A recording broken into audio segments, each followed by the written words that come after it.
It's morning already? Oh, Paimon still needs more sleep. Huh? Wait, look over there! Isn't that... It's one of Linny's cards! Let Paimon see what's written on it. Maybe you haven't heard, but today is the monthly free day. Everyone has the day off today, which makes it the perfect time to do some investigating. It's been a while since we last talked. Have you been making any progress lately? Let's meet at our usual spot in the factory area before lunchtime. I have new information. Ooh, today's our lucky day. We have the day off. From the sound of it, Lenny's been making progress with his investigation. Wonder what he's discovered. We still have some time before we meet up. Let's talk with the people here for a bit more before we go.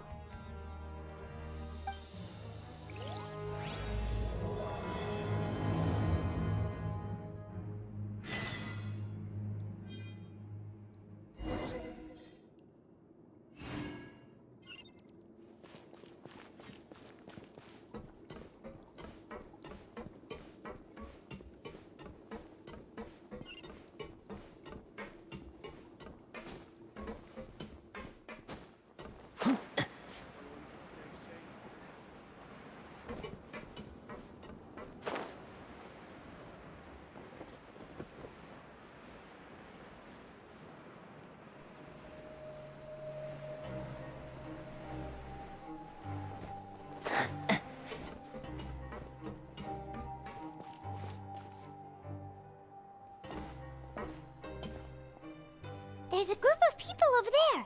Let's go listen in. So I said, that's not a faucet. Hey, who are you two? Why'd you come over all of a sudden? Oh, sorry for eavesdropping. Sounds like you were talking about something private. What's the matter? They're just looking to join in on our fun, that's all. Hey, don't pretend like it's okay for them to just interrupt us like that. Fine. You're lucky we don't mind extroverts that much. You hear that, Quisto? What nice! Your expressions tell me you're looking to hear some juicy info, am I right? But before that, it just so happens that I know you two. Really? Are we that famous? You're kidding. How often does anyone get a personal tour led by His Grace himself? Practically everyone was talking about it. Word has it that you also caused quite the kerfuffle. A little mistake, huh? I like the way you put it. You see, people with a good attitude can join our group anytime, unlike some of the others here. Your group? I'm Quisto, and this is Lavaroon. People usually call us the Bombshell Bros, but don't worry. We're not playing with bombs or anything. It's just that our information is always so explosive, and we blow minds on the regular. So, you two really like to gossip? Whew, you sure know how to embellish. No. You don't get it. Knowing intelligence will make things better for you here. For example, knowing who's working with whom, who has the latest rumors, who's not getting along. Wouldn't you like to know all that? Whoa, all this info's worth something, you know? You should prove you're worthy of it. I don't mind him. Quisto's always this way. Just play nice and say something to massage his ego. The welfare meals. Talk about the welfare meals. Right. That meal we had yesterday was super delicious. Paimon can still taste it whenever she closes her eyes. Is that so? To tell you the truth, I've been helping out with making those welfare meals. I've been working as a kitchen assistant for about a month and a half now. Oh, so you're the one who made those delicious steaks. Amazing. You could be a professional chef. You are correct. I am a true professional. In fact, I even went to culinary school. But enough about that. Since you like my cooking, I guess that means we share similar tastes. Listen carefully. This little bombshell will help you learn what's really going on here in the fortress.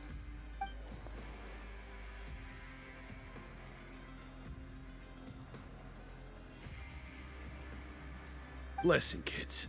The power structure within the fortress is quite complicated. The overworlders couldn't care less about us down here. We're basically dogs to them. You've already met the one person here you should never cross, the Duke, Risley. He knows more than you think. And if he doesn't care about something, then he often doesn't bother dealing with it. Those who have the Duke's attention get all kinds of special perks, even better treatment in the infirmary. I know who you mean. It's that Jurier character, right?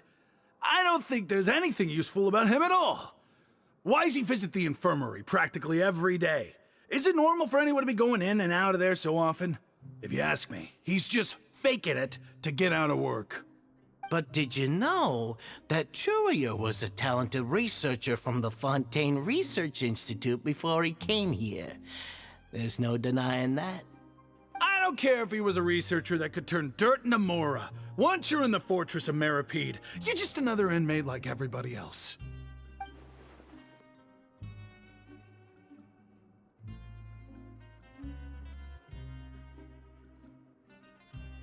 Speaking of which, the last time I saw him, he was passing by in the corridor with Lorvine. I also heard they started arguing in the library and got into a fight, right? Guess that's just how terrible of a guy he is. You mean he hit a woman? Wow, I never imagined he was that bad. But that Lorvine's also quite the odd one, you know? She's always gabbing away, got into a fight with a man, and she also got sent to the infirmary. Come to think of it, I always see her going to the sick bay every couple of days, too. Huh. Wait a second. You don't think? Do you think could it be that they're secretly meeting there to go on dates? But it's really hard to imagine. After all, I do remember seeing Lorvine beat Jurier to a pulp that one time. And we might be overthinking things.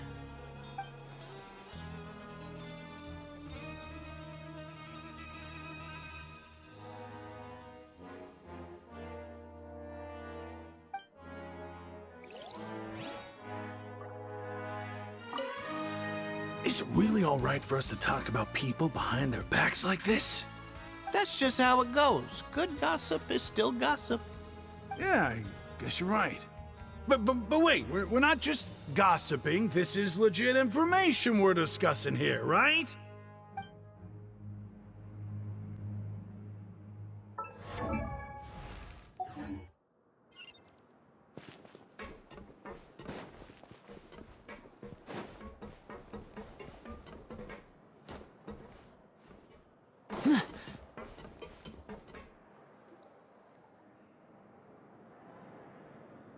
Look, there are some people talking over there. Let's listen in on the conversation.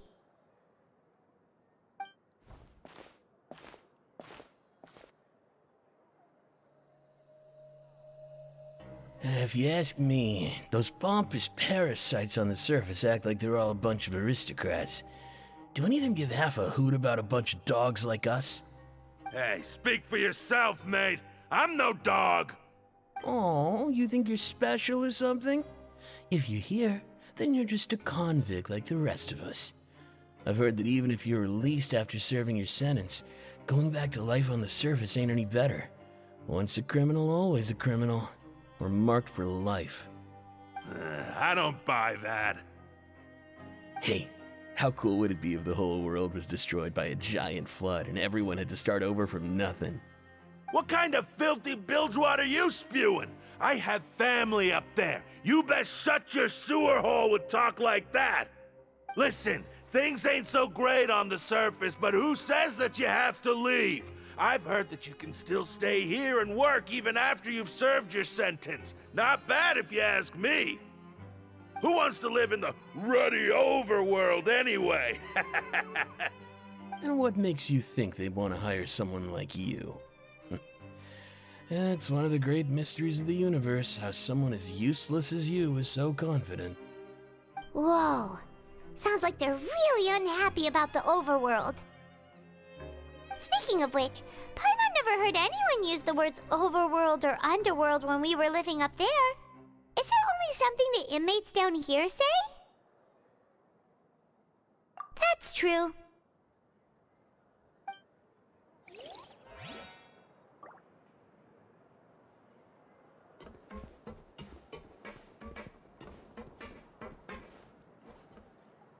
Anyway, I've already decided to stay here. Wish I could say the same.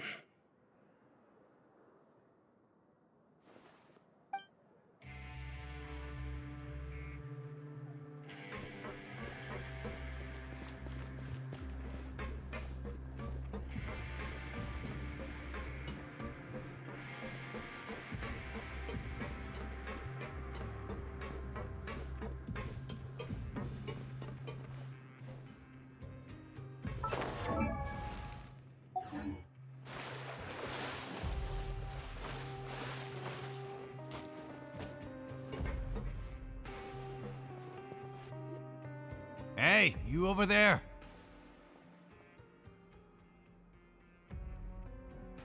Yeah, you! Say, do you like playing card games? You know, like Genius Invocation TCG?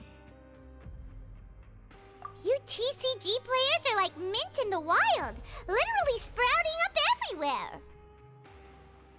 Hey, come on now. What's wrong with finding fellow Invocation aficionados? Anyway, care to join me for a game? Alright. No pressure. But why would you be looking for people to play Genius Invocation in a place like this? Don't people usually come here to fight? Whether you're throwing down cards or throwing punches, it's all a competition, isn't it? It's all the same in my eyes. There are lots of card players here in the fortress. When I saw you, I immediately thought, hey, even outsiders from other nations play cards. So I came over to say hi. Sure. Great! Since you've been here longer than us, you need to flex your seniority a little bit, right? Maybe you could start by telling us newcomers some stories about this place. I thought you would have already heard everything by now. All right, then. Did you have anything specific in mind? Or do you want me to just pick a topic? Why don't you pick? We'll let you know if we've heard it already. All right. Have you heard any strange rumors since you've arrived? Ben, did you know that there are some people who are always gossiping over in the corner?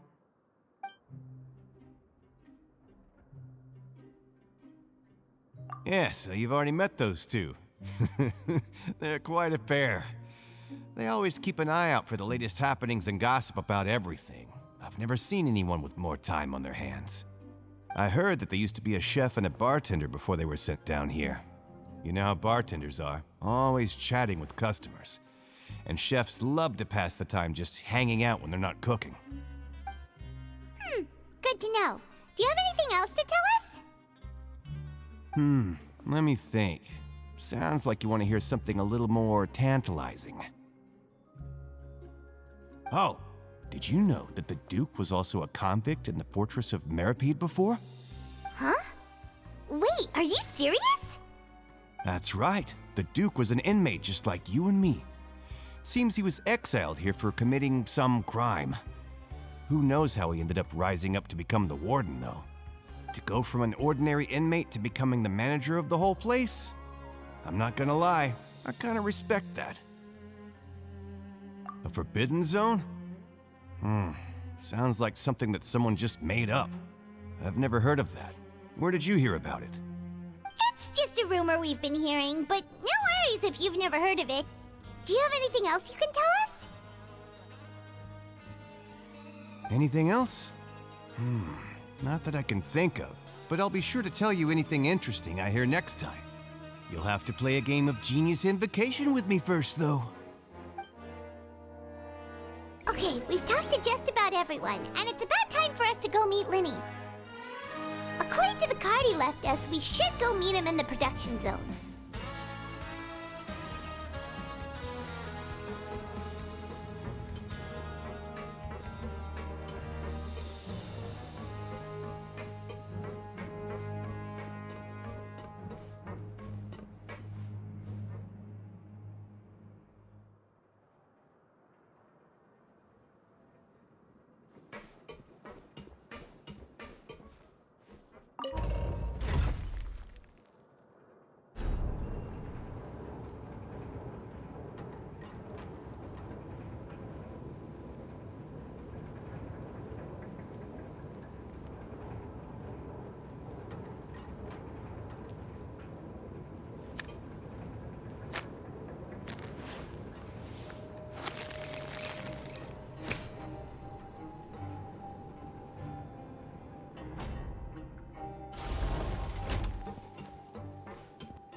Huh?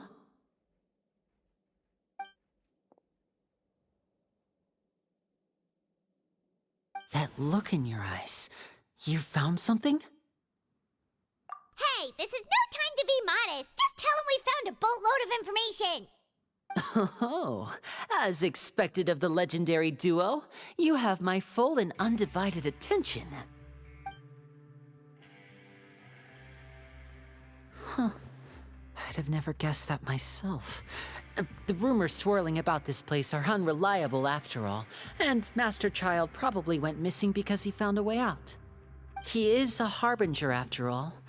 I suppose he's much more resourceful than I initially gave him credit for. Unfortunately, this isn't enough for our final report to Father. We need to find out Master Child's exact whereabouts. Father told me that even though Master Child said he was just coming to Fontaine for a vacation, he actually had some personal reasons. His agenda might be linked to his disappearance. His escape route is already flooded, so we'll have to task someone with professional diving skills to chase after him. Well, when you put it that way, it's obvious that only Fremine would be up to the task. Bingo! Is he around? He's working today. Coming here as a group would have attracted too much attention. I'll talk to him about it later. No need to thank me. This was always a part of our mission after all. Honestly, I'm far more impressed by you guys managing to collect all this information right under Risley's watchful eyes. Collecting information has always been our strong point. Now, let me think.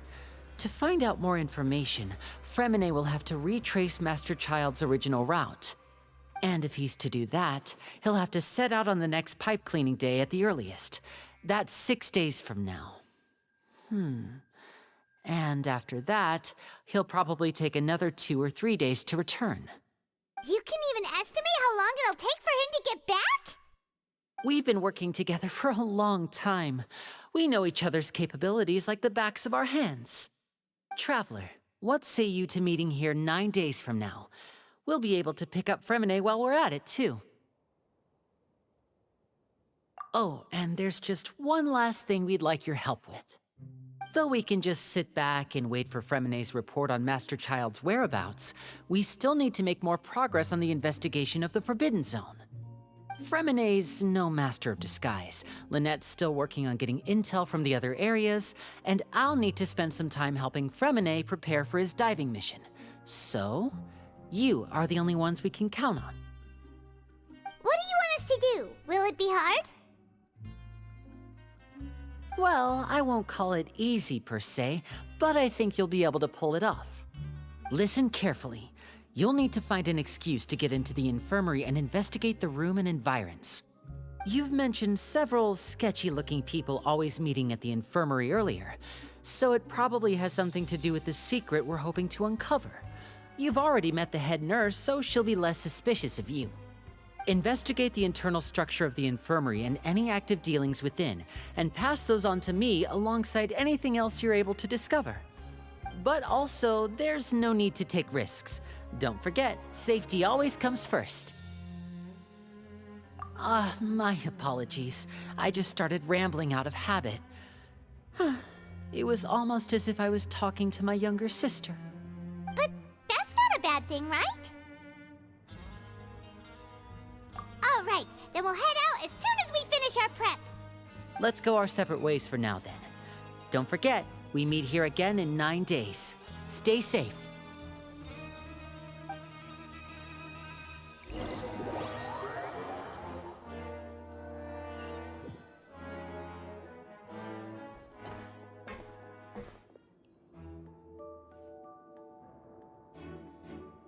Hey, stay here for now. Paimon will take a peek. There seem to be several people inside.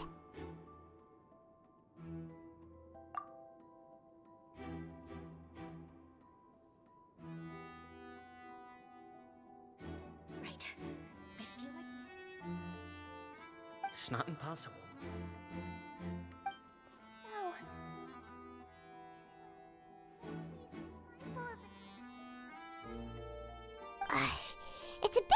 understand them from here. So, why don't we just try to talk to them in person? Let's go as soon as you're ready.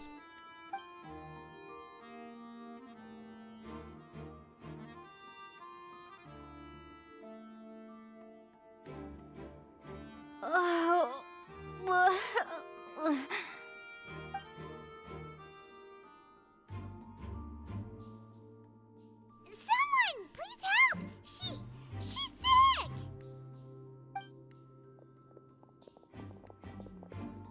Whoa, are you okay? Oh my! What's wrong, little one? There's no need to panic. Take a deep breath before you begin. The traveler started complaining of a stomachache, and then nausea, and then collapsed onto the ground. Paimon doesn't know what to do! Freezing limbs, twitching fingers, and pale complexion? Could it be poison? Let me take a look. Please, lie down over here. Don't worry, I'll get you to the bed safely. Here, hold on to my shoulder and walk slowly.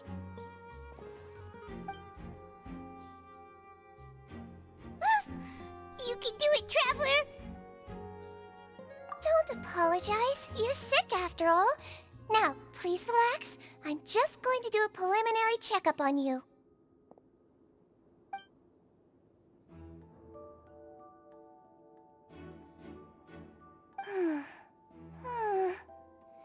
I see now. My checkup has confirmed that she's not in any mortal danger. That's our worst fear out of the way. Eh? Oh, that's good. But I'll continue my diagnosis of the patient now. Please, relax and take a deep breath.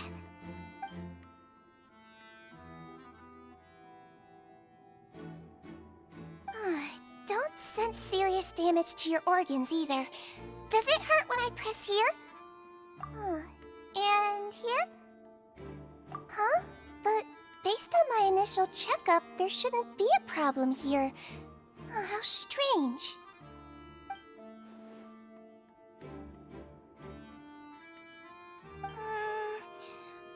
What about here? Does this hurt? Oh, I understand. So that's what it is. I think you just ate something that disagreed with you. That's all. Nothing too serious. Outside of a pretty bad stomachache when it decides to act up. so that's what it is.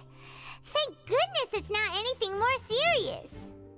And there have been other inmates complaining about the food recently.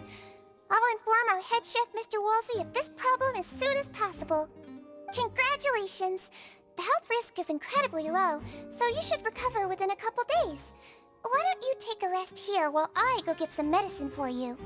Miss Levine, I'll have to trouble you to help me look after this new patient while I'm gone. Very well. And she hopped away just like that.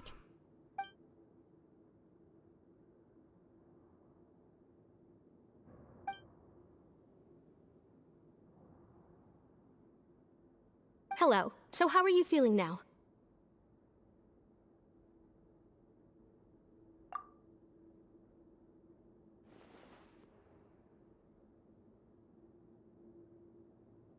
Her stomach ache's really bad. She was stumbling about the whole way here, so Paimon's really worried. If Miss Sijuin says it's not a serious problem, then there's no need to worry. She's the best medic we've got down here. But it also looks like she's the only medic you've got down here. Well, that's true. What do you mean, that's true? That's really misrepresenting the situation. Of course I can't speak for the whole fortress, but it's not like everyone imprisoned here is useless, you know? Though they may have committed crimes and gotten locked up here as a result, they still know a thing or two about medicine, and they help Miss Sijuin take care of the sick and injured. Yeah, you're right. But did you have to lecture me about it in front of another patient?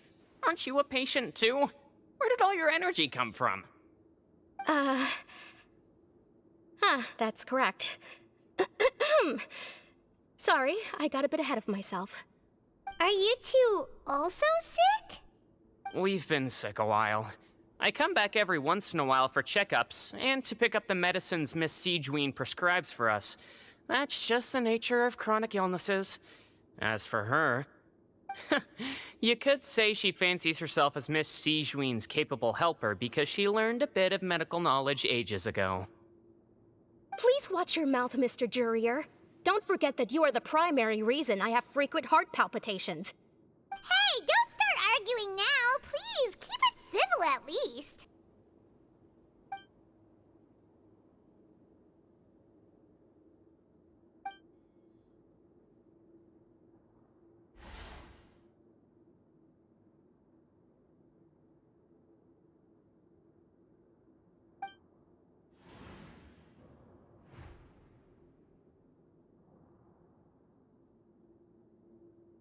Hey! There's no need to fight! Everyone will be released someday, so there's no need to argue over silly things like this! But... Release. It's way too early for us to even think about that. And who the heck knows if we'd even be able to continue our previous lives?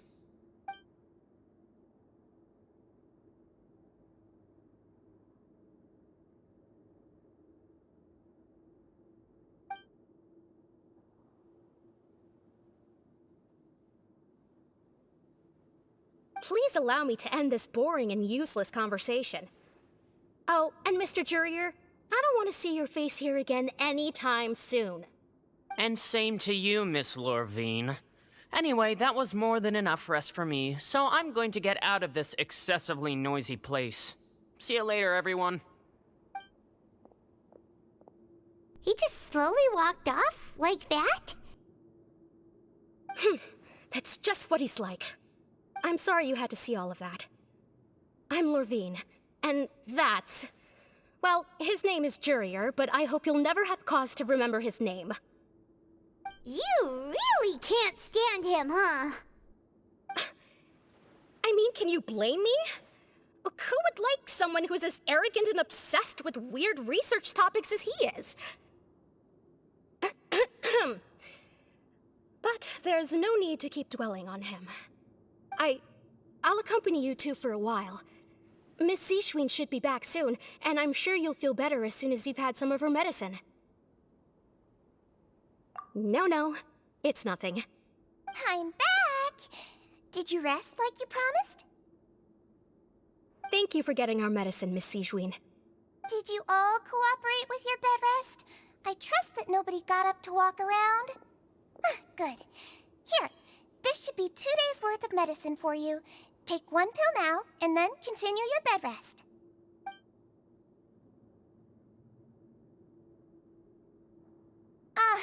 Miss Lorvine, I left in a bit of a hurry just now. Do you still remember if we discussed the color of the pill that you should be taking today? I remember. You said it should be yellow.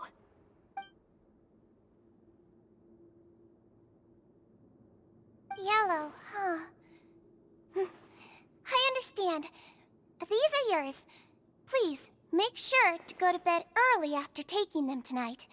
You'll benefit from a good night's sleep. All right, then I'll also be on my way now.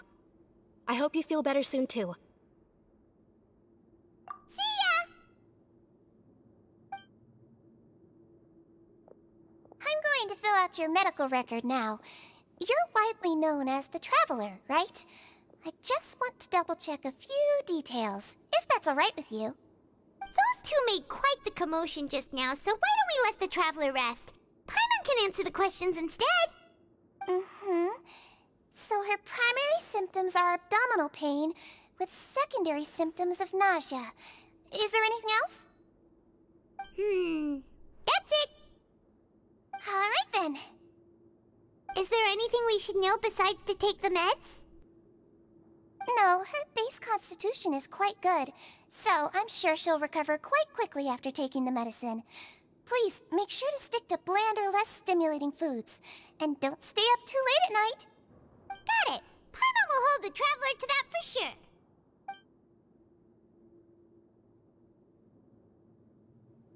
Oh, you're going to take a nap already? Okay then, you get some rest.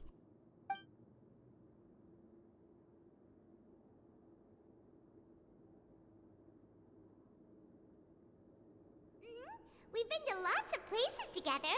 She may look a bit under the weather now, but she's actually super strong. Oh, so you're the best of companions. Well, don't worry, she'll recover soon.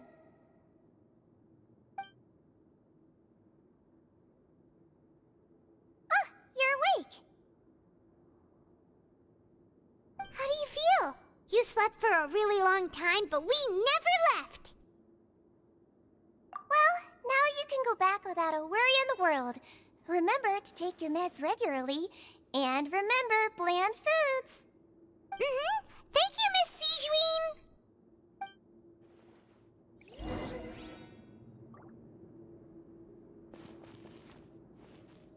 Seems like a lot of people have been coming down with an upset stomach lately.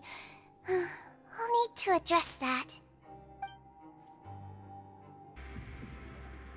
You really are something. To be able to fall asleep like that and even sleep talk the entire time, you scared Paimon half to death!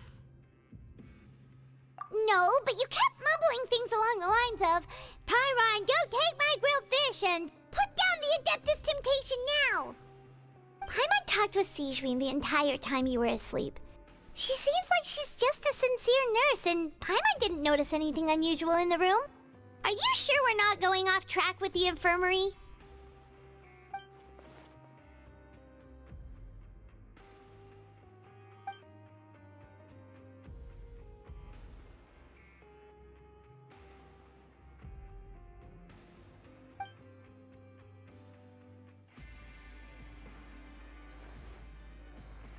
Whoa! You really are super thorough! All those tiny little suspicious things that Paimon didn't even pick up on! We've gotta give the info to Linny!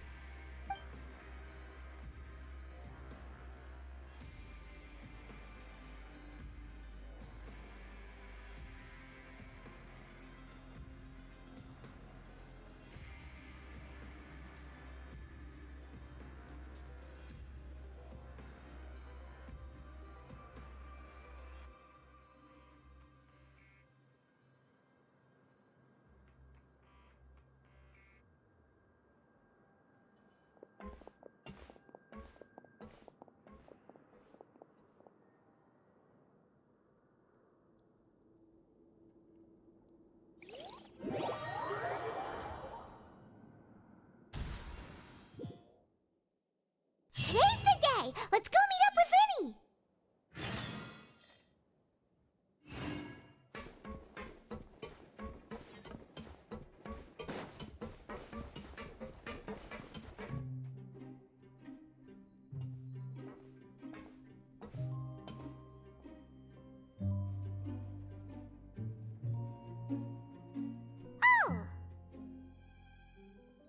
Oh!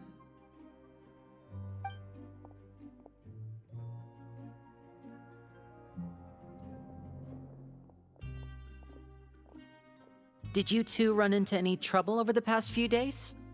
No, we just worked our shifts according to the schedule. Nothing weird happened. That's good. That means you didn't raise any suspicions when you infiltrated the infirmary. We've taken a look at the slip you've sent. Fremine successfully left the grounds via the pipes 2 days ago, and as of last night, Lynette has also infiltrated the infirmary after faking an illness. Wait, why is she getting involved as well? You already went above and beyond when you scoped out the infirmary. To put it more bluntly, even if we were to view that as something you did in exchange for Fremine's help, you've already done more than enough. Infiltrating a guarded stronghold is a different kind of job from a one-off investigation. We want to avoid using the same faces over and over and reduce the amount of suspicion that will fall on any given person. Lynette also felt like you have already taken the first step for us, so she should be the one to finish the job. So that's what Lynette thinks. Oh, Paimon hopes everything's going well for her. Perhaps that's true. You are both very good people, and we've come to appreciate that more than anyone else.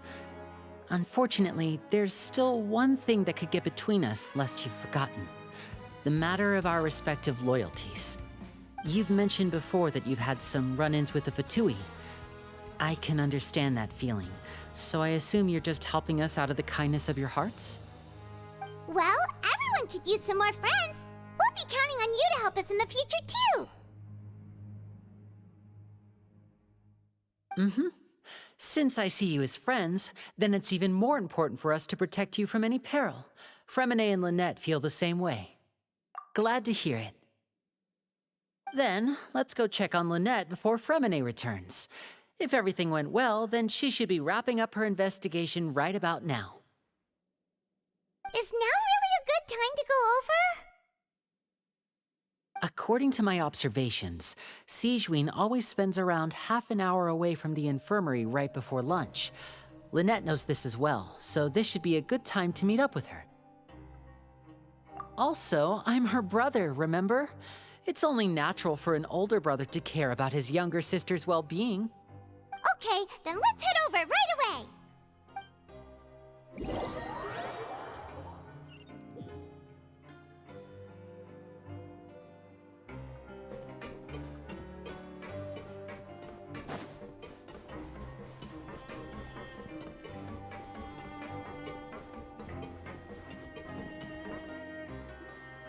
Lynette should be here right now. Huh. Strange. Lynette? As expected, Sigewinne isn't here, but why isn't Lynette here? No, Lynette rarely deviates from the plan. We agreed that if she were to make changes on the fly, she'd find a way to let me know. Unless...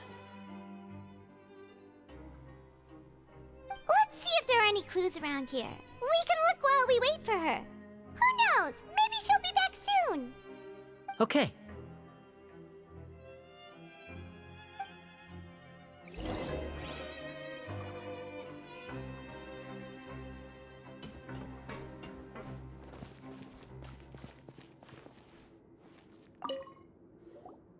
None of the beds have any signs of having been slept in, except that one over there.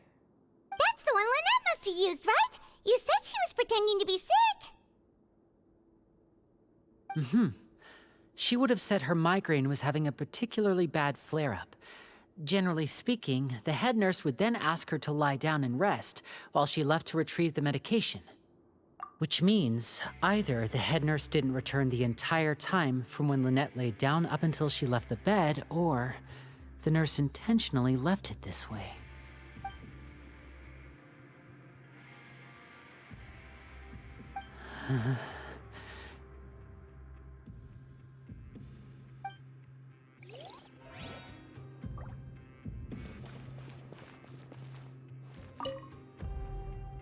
There are some books here and a few files.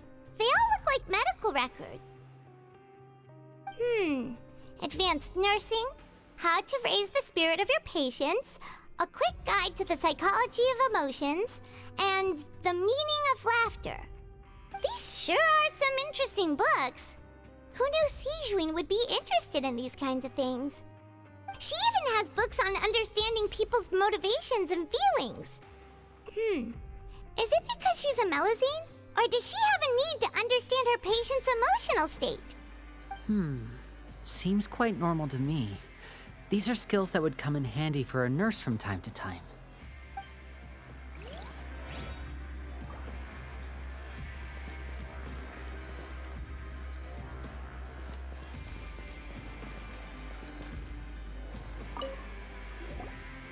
Ah, this is it! We saw it before! Wait, this thing? It doesn't look like it's been disguised that well.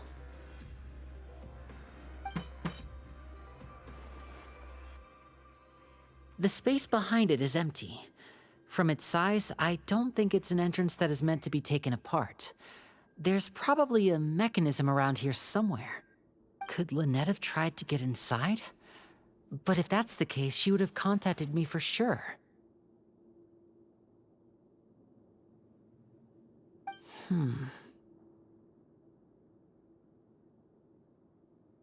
Let's look around here for some more clues. Don't panic, just take another look.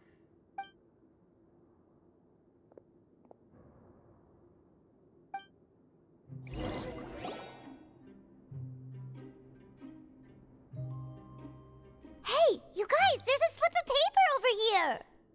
A slip of paper? It's right over here, and there's a bunch written on it too.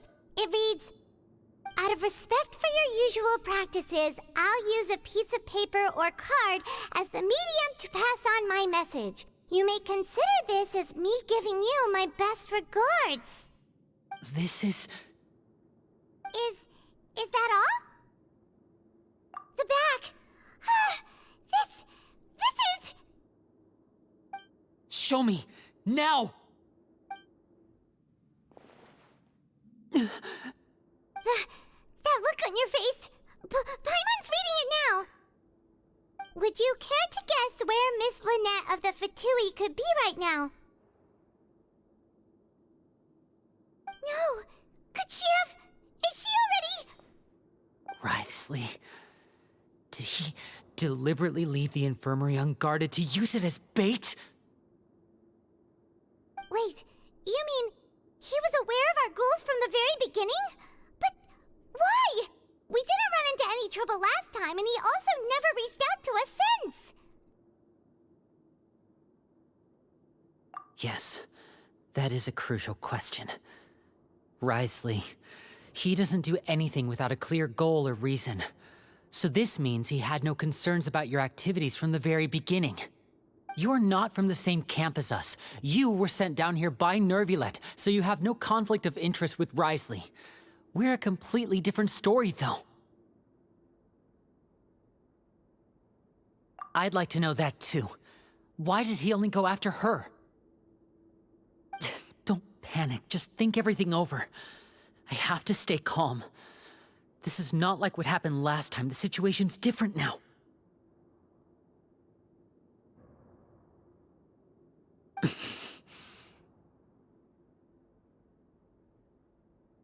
Wait, you're right. Wait, but that means... The fact that Fremine was able to leave the grounds, could Wriothesley have let him go as well? But what does he gain by letting Fremine leave like that?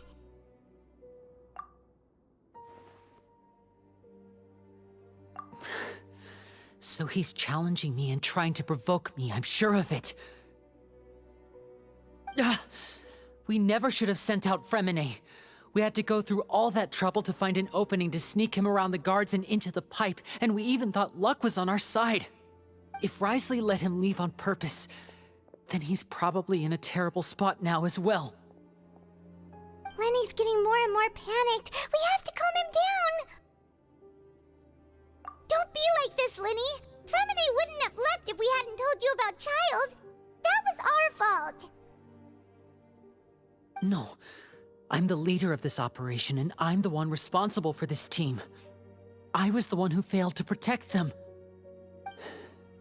I'll go talk to Wriothesley. Hey, don't be reckless! Traveler, please, talk some sense into him! I simply cannot allow Lynette to be abducted again. I have to go. I'll find a way to get them back! He's rushed out the door! After him!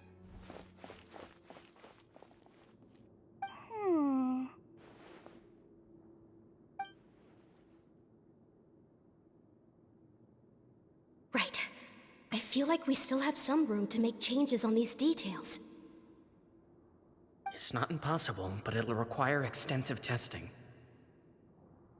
Is that so? Very well. Then please be mindful of the time. Huh? Is someone? Pack everything up. Whoever's outside is eavesdropping. They'll probably come in once we stop talking.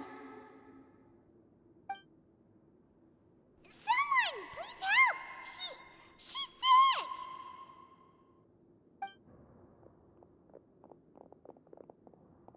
Whoa, are you okay? These two. have already found this place.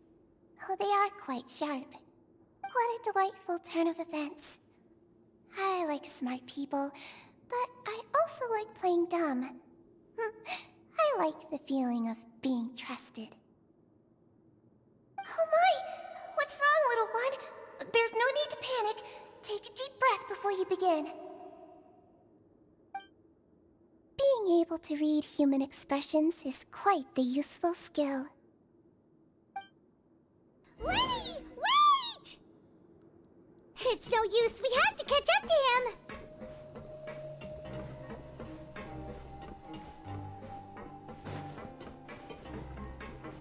He's already out of sight. How is he so fast?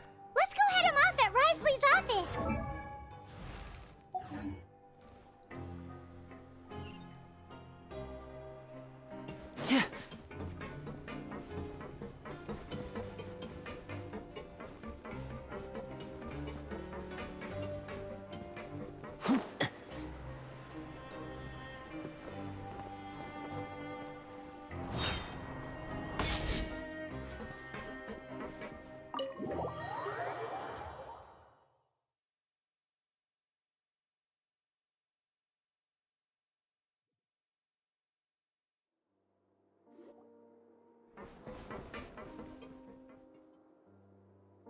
Come out and face me, Risley!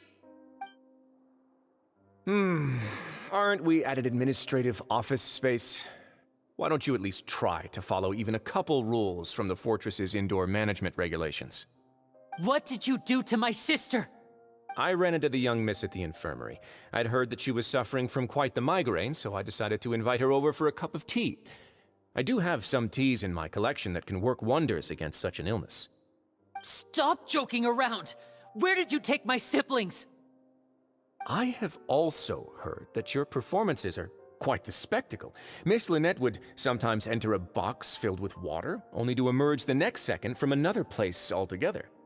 Maybe she'll appear behind you right now if you were to turn your head. Is he trying to trick me into turning my head? No, he's probably not looking to attack me right now. All of the hostages are in his hands, and he's even in the mood for small talk. That means Lynette is probably still alive. You knew we were investigating the infirmary from the start, so you deliberately aroused the Traveler's suspicions and baited us into continuing our investigation, just so that you'd be able to kidnap Lynette. As for Fremine, no, you probably didn't even interfere with Child's escape. You let him go, so you could purge the Fatui members that we had planted into your ranks. There was no need to do so. The Fortress of Meripede is a pretty pleasant place. Most people enjoy their lives here. The only ones who act differently are those with personal agendas. It was quite easy to identify your colleagues. You removed our original members and spread the news of Child's escape so Father would assign our team to come down and investigate. Fremine has also fallen into your hands, right? If you're oh so omnipotent and so in control, why would you need hostages? One correction. Lynette is in my hands right now, but Fremine is not. He's not? What do you really want? Lenny! Oh, wonderful. Everyone is here, so I'll only need to say this once. Thank you so much for cooperating with me. Eager and to the point, I see. Alas, only Miss Lynette is currently having a cup of the fortress's finest tea. Although, as per your original plan, Mr. Fremine should also have returned to the fortress by now. But he has neither shown up within my gates, nor has he been taken into any kind of custody. So where do you think he may be right now? Wait, you can't mean... You locked him outside in the sea? I closed the fortress's gate to the outside world. That's all. Fremine's a star diver, so he should be fine, right? No, we're still here, so he definitely tried to find a way to come back for us. So we can't assume he might have made a break for the surface. But why would I do this, you may be asking? To have an audience with you, of course. My intel tells me that Mr. Linney is a great magician, so it's only natural for me to want to have some cards of my own when it comes to negotiating. Besides, I do recall you mentioning to Miss Lynette that you've always wanted to have a face-to-face meeting with the Lord of the Fortress of Meripede, regardless of whether it was in a personal or a professional capacity. Well, you got your wish. So, you've been keeping tabs on us before we even set foot in the fortress. Some of my folks just happened to hear a thing or two, that's all. In any case, I will be straight with you. I was willing to play dumb and turn a blind eye, so we had a pleasant few days playing games together here. But once you started focusing on the Forbidden Zone, all of that changed. Mr. Linney, the cards are stacked against you right now. Miss Lynette is in my hands, and Mr. Fremenet is still slowly being pickled out there in the brine. You know just as well as I that he cannot last out there forever. You need do but one thing to guarantee their safety. I would like you to contact your superior, and ideally invite her over for a cup of tea with me. You want to see Father? But why should she bother giving you an audience? Well, if she cares for the well-being of her dearest children, she should have plenty of motivation to join me for a parents' evening. I've heard that the bonds between the members of the House of the Hearth are like the bonds of family. I don't see why she would refuse. Why did you think Father sent us to handle the Fortress of Meripede? This place is basically a no-man's land. It wouldn't be fitting for anyone as important as a harbinger like Father to come here in person. Oh, I see. So it's because she doesn't care for my place here. That's such a shame. After all, I've amassed quite the tea collection. I was looking forward to sharing it with her. Both Monsieur Neuvillette and Lady Farina have already received many samples as gifts. Was this the extent of your master plan to get to Father? No matter how much pressure you may put on me, I won't allow you to use us to blackmail her. You people really are difficult to get along with. All I'm asking for is a face-to-face conversation. Does she truly have no interest in the fortress's secret? Mr. Linney, you have one last chance to invite your father here. If you refuse... Linny!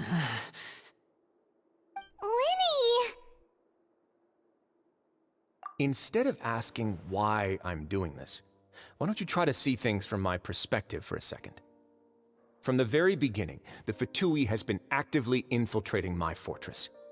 I gave you a warning by cutting off the first few operatives I found, but that only caused you to double down. Had you given up on the fortress then and there, I'd have no reason to want to talk. Mr. Fremenet left the fortress on his own, and Miss Lynette tried to pry out my secrets right in front of me. No matter how you look at it, the responsibility for this falls on you. I shouldn't ask Father to do anything because of us.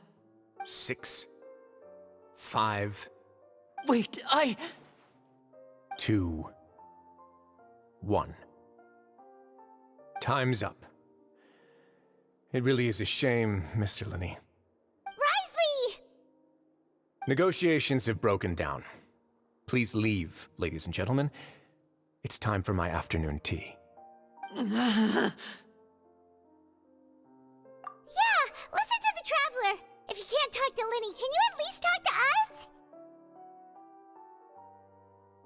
You do realize that I'm only letting you go because of Neuvillette, yes? You're here helping him out, and I've already done my best to stay out of your way. But that doesn't mean you can just do whatever you want. The fortress may be small and remote, but it still has its own set of laws. Then how about this? Those who are capable deserve respect. You've spent quite some time investigating my home turf by now, so why don't you tell me a thing or two about what you found, I'll ask you 3 questions. Answer all of them correctly, and I'll agree to your request. Question 1.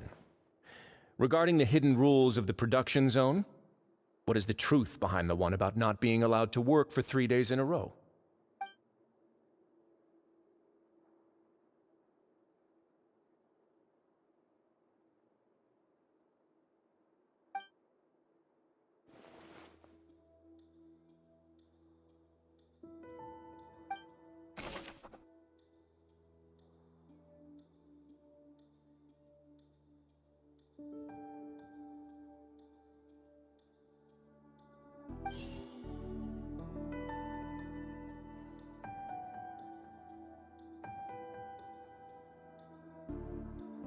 We often see Miss Sijouin observing the prisoners at work near the production zone.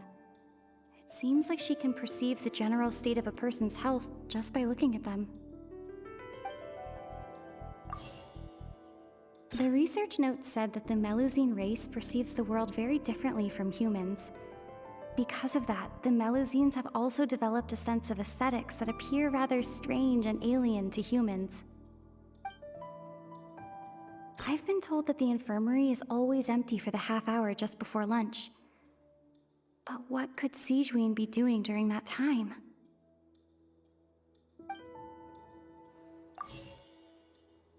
According to Collins, the Pancration tournament only took place because the Fanta company sponsored it. Fanta's internal reports suggest that they're starting a new trial of an unnamed and unpackaged product.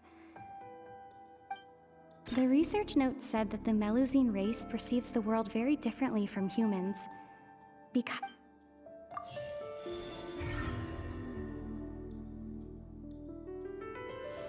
So that's what's going on! Paimon understands it now! Who would have guessed?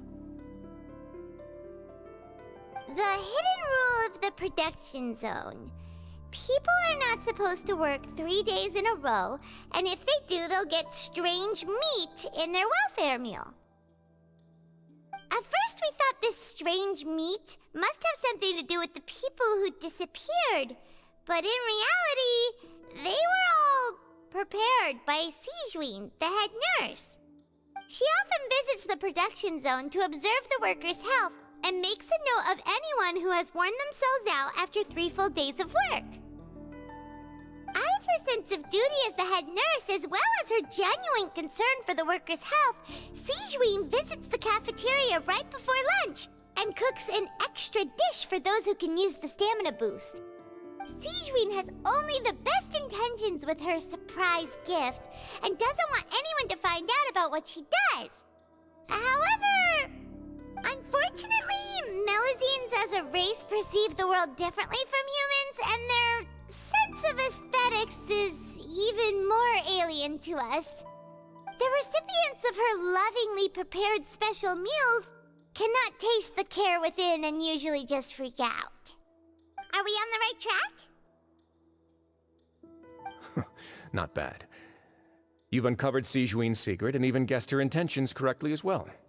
It's nice to know that her efforts have not gone unacknowledged. All right, now for my next question. There are also some hidden rules in the Pancration Ring, including the one that you're not allowed to support both sides of a fight. Why is that?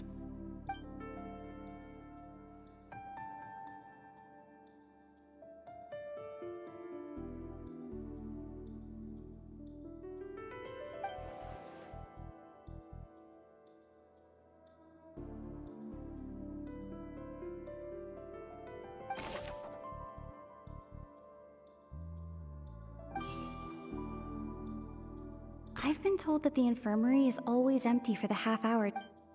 Fanta's internal reports suggest that they're starting a new trial of an unnamed and unpackaged product. But the product has to undergo a trial because even Fanta's own employees have a lot of reservations about it. The Fanta promoter has been struggling because he doesn't recognize the real value of coupons. Meanwhile, the Duke believes that only idiots who don't understand the value of coupons would spend them on Fanta. According to Collins, the Pancration tournament only took place because the Fanta company... The Fanta promoter has been struggling because he doesn't... Fanta's internal reports suggest that...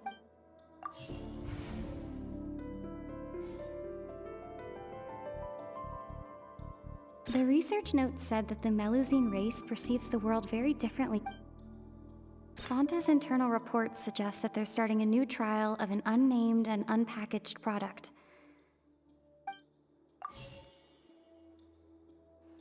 I've been told that the infirmary is always empty for the half hour just before lunch. The Fanta promoter has been struggling because he doesn't recognize the real value of coupons.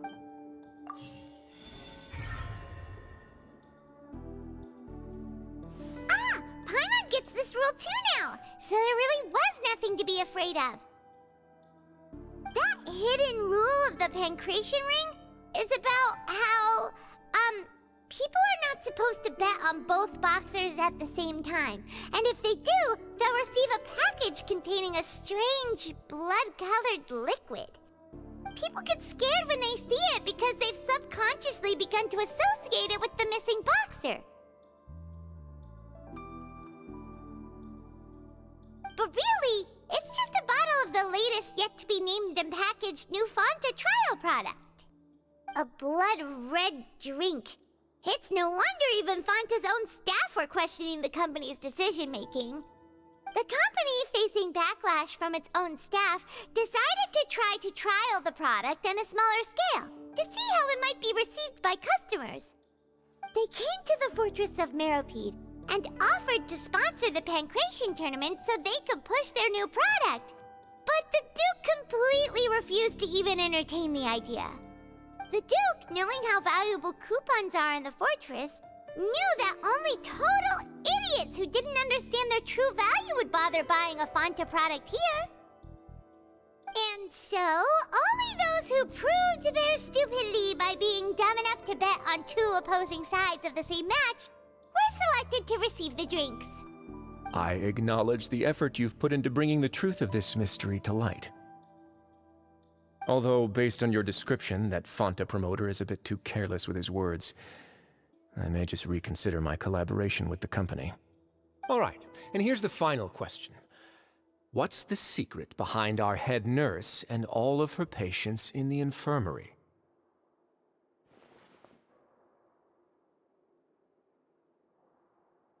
Stop your cruel and pointless games, Risley! You know that we haven't finished our investigation, so there's no way we can answer the last question. The thought of sparing Lynette and Fremine never even crossed your mind! You'll pay for this! Ah! Lenny, are you alright? Oh, close one. I owe you, Sigewinne. That was a fantastic shot. It was nothing, Your Grace. Sigewinne?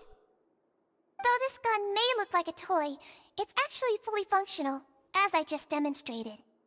Sigewinne... You... Not at all. I am merely a resident of the fortress, and thus protecting it is my duty. When Monsieur Nervillette asked me to come here, he told me that my job would be to take care of the well-being of everyone here. I am merely discharging my duties. But if you mean what you just said, then isn't Linny someone you should be looking after as well?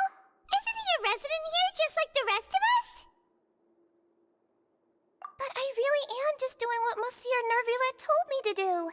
Everything I did, I've done to protect them. Had I not, they would be in far more dire straits right now. His Grace knows it too, right? Your Grace? Mind proving my innocence to them? My dear Sigewinne, whatever shall I do with you? Would it have killed you to just wait another minute or two? Well, it's nearly time after all. The way you do things can be truly frustrating sometimes, Your Grace. I figured I should try to talk some sense into you. What are you talking about? What time? Take me if you want. Let them go. How touching. Can you just give me one more minute? Don't be like that, Your Grace. All right, everyone, calm down. 2 more visitors will be arriving any time now. I'll go get a cup of tea. Miss Sigewinne, I leave Miss Lynette in your care. You... What are you doing? I believe I hear footsteps.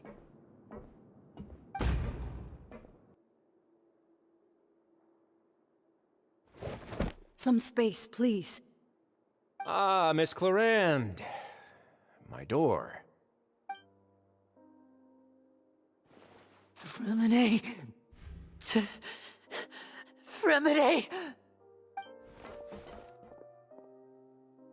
What's going on? What is Clarande doing here?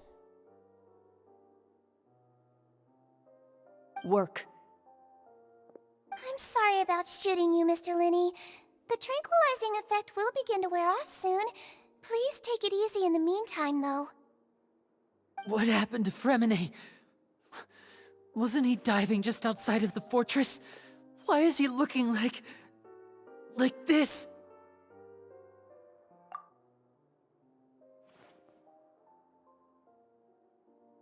A flushed face, an accelerated pulse.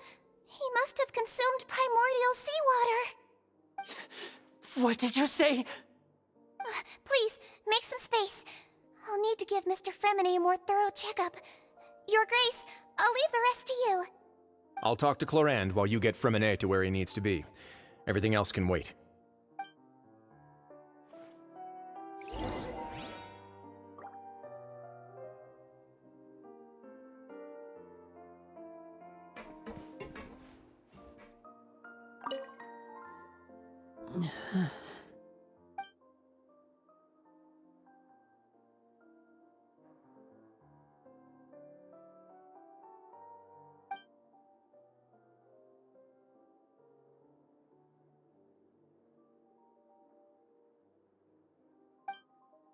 How is he?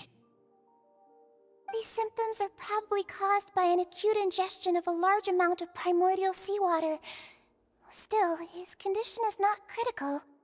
Of course, it would be best if he stayed for further observation. Let's leave him here for now, and move him to the infirmary once he's recovered a bit more. Sorry. I am aware that the infirmary may not be your favorite place in the world at the moment. We do only have a single clinic in the fortress, however. Why would he ingest a large amount of primordial seawater after leaving the fortress? How could that possibly happen? Please, look after Mr. Fremine for the moment. I'll go fetch some medicine and a respirator. Oh, I'll bring Miss Lynette back with me. Where is she? How is she right now? Oh, she just took a nap in an empty room after I tranquilized her. If my calculations are correct, she should also be waking up right around now. You might not believe me, but His Grace and I actually made some snacks and tea for her.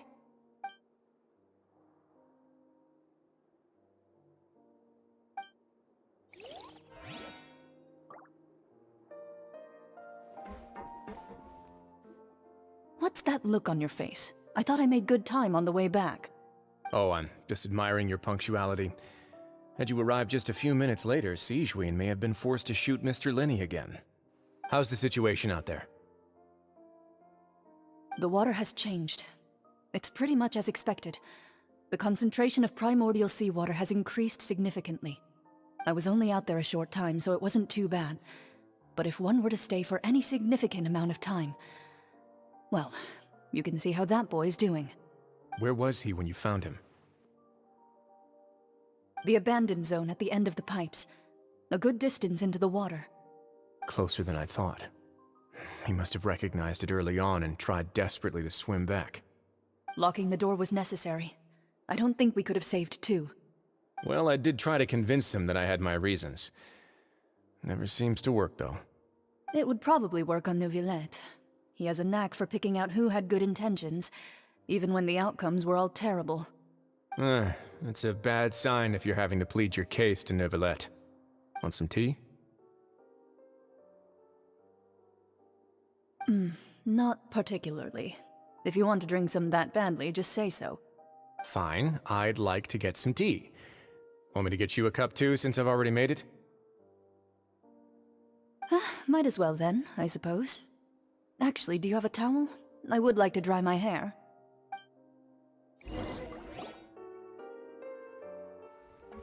Linny, are you okay?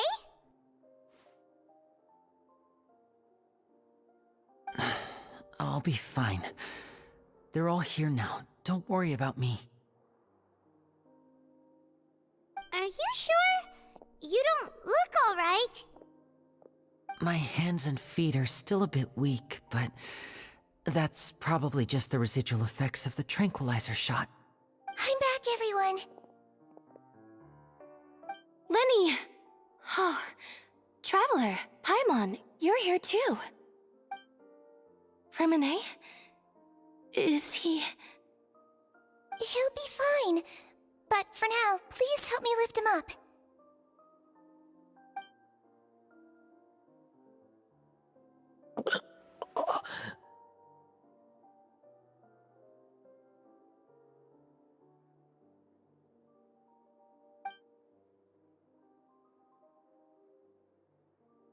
His breathing's beginning to slow down. Give me a hand and help me get him to the infirmary.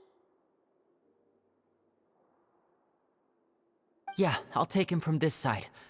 Lynette, together? On it.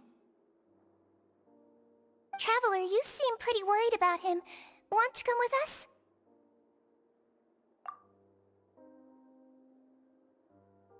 The Duke and Clarande are gone. They probably went to get some tea. The Duke will explain the truth in just a bit. Miss Clarande will need a break, since she only just returned from rescuing Fremine out of the sea.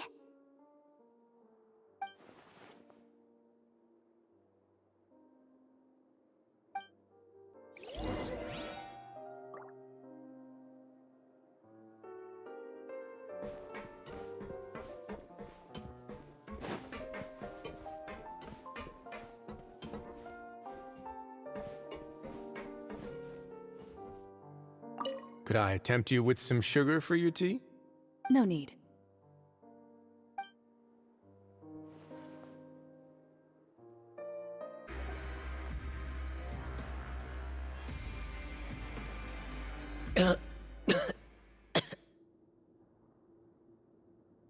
He's awake. Fremine, how do you feel? Lynette. We're all here. Where am I? The infirmary, at the Fortress of Meripede, Mr. Fremine, and you are no longer in any danger. How do you feel? Don't push yourself if you're not feeling up to it. Traveler. Paimon. It's been so long. The sea. There's something wrong with the seawater. Shh, it's okay. We can talk about it after you've recovered. No, listen to me. This is really serious. There's primordial seawater mixed into the regular seawater. I don't know why it's there, but no one should touch it. Pipes. Right, the pipes. It's all coming back to me now.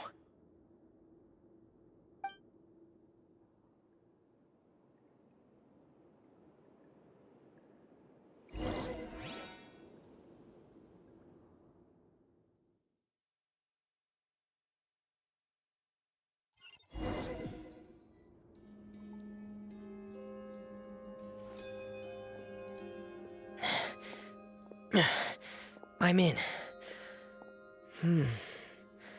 Seems like this pipe hasn't been used in a long time. It looks abandoned.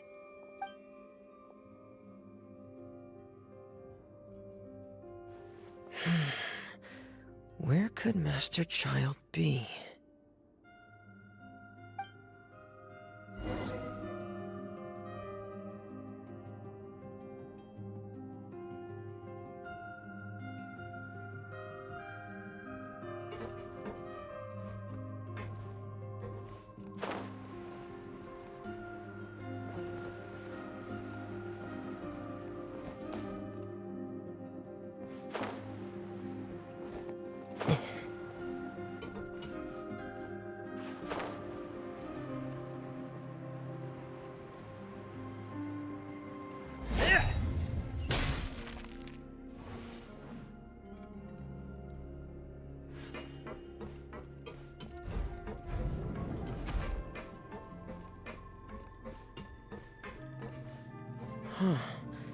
This mechanism looks like it's been tampered with. Could he have done it?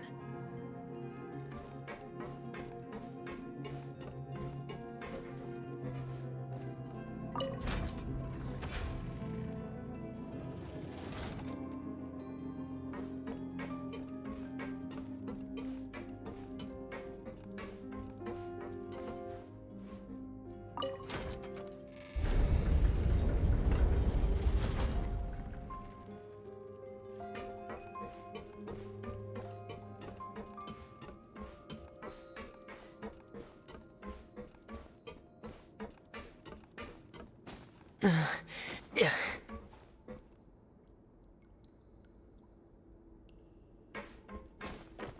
Up.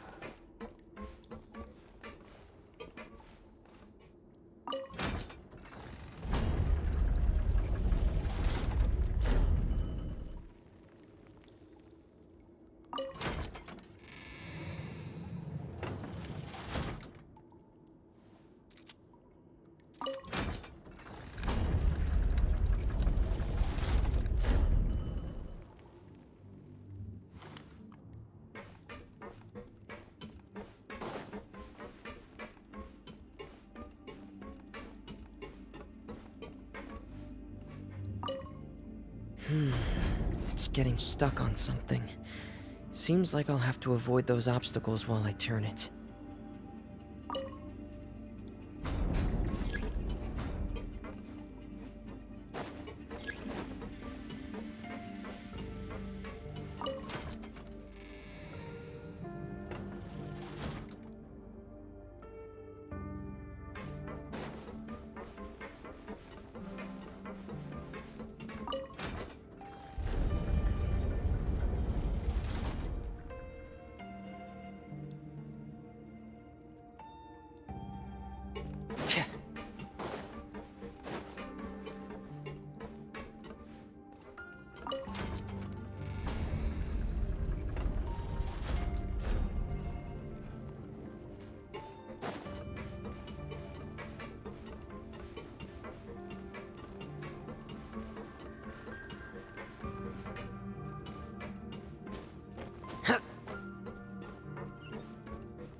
This is where the water starts. Okay. Master Child probably dived into the water. I'll go take a look as well.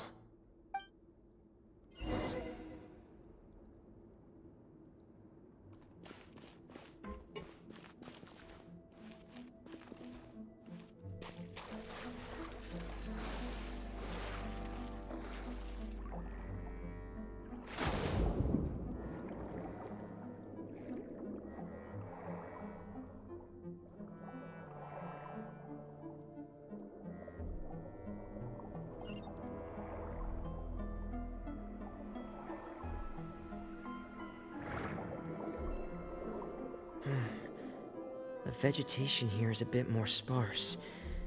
These traces aren't natural. A person must have left them, and recently. I should be going in the right direction.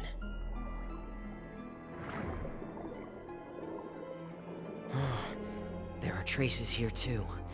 I need to keep going. Huh? The traces are gone.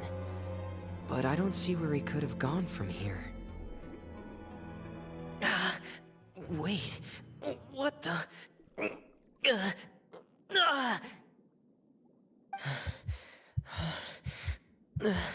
My heart is racing, and it's getting harder and harder to breathe. What's going on?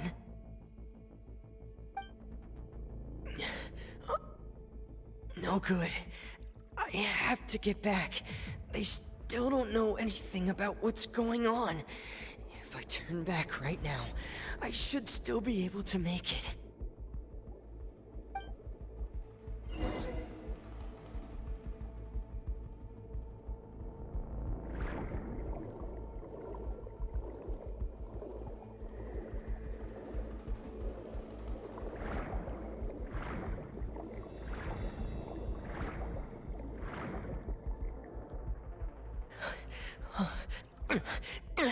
I can't die here.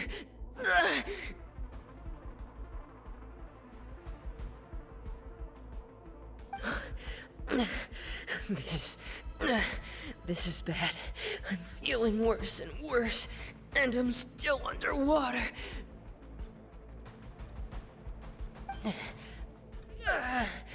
I have to push on.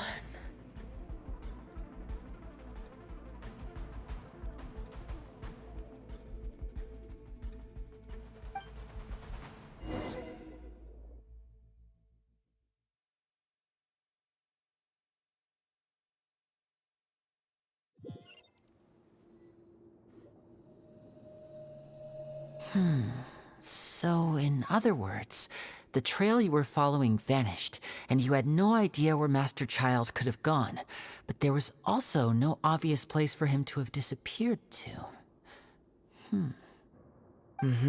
That's right. I tried my best to swim back, but I had already put some distance between myself and the fortress, and I just couldn't find the strength to keep going. I probably passed out some time after that, and you know the rest. Miss Clarande brought you back, but we also don't know why she just suddenly appeared at the fortress, or why she went out to save you. Miss Clarande, you say? I must go thank her in person. You're still too weak, Freminet. You can go after you've had some more rest.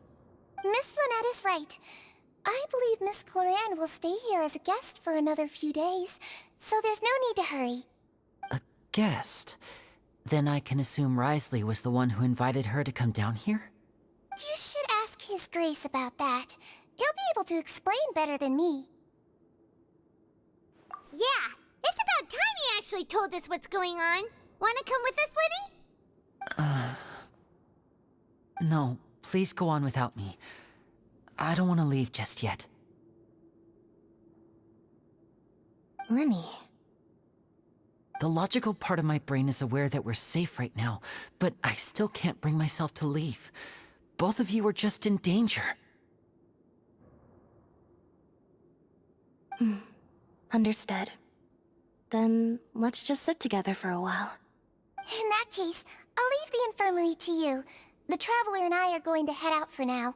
As long as you stay in here, I don't think you'll be disturbed. Thank you.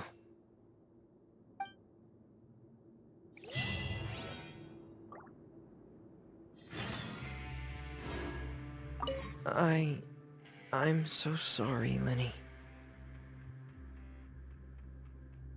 I'm also really sorry, Lenny. I should have been more careful. Don't say that. It was all my fault. I was the one who should have been more careful. You two were nearly... If I was stronger, maybe I would have already found Master Child. No, how can you say that? Huh? I'm sorry. What I'm hearing is, we all dropped the ball at some point during the mission, so the responsibility falls on all of us. Isn't that right? Yeah, that's right. It's on all of us. Lenny, we understand that you're worried about us, but we're worried about you as well. Please don't blame yourself. We want you to keep your spirits up. Yeah.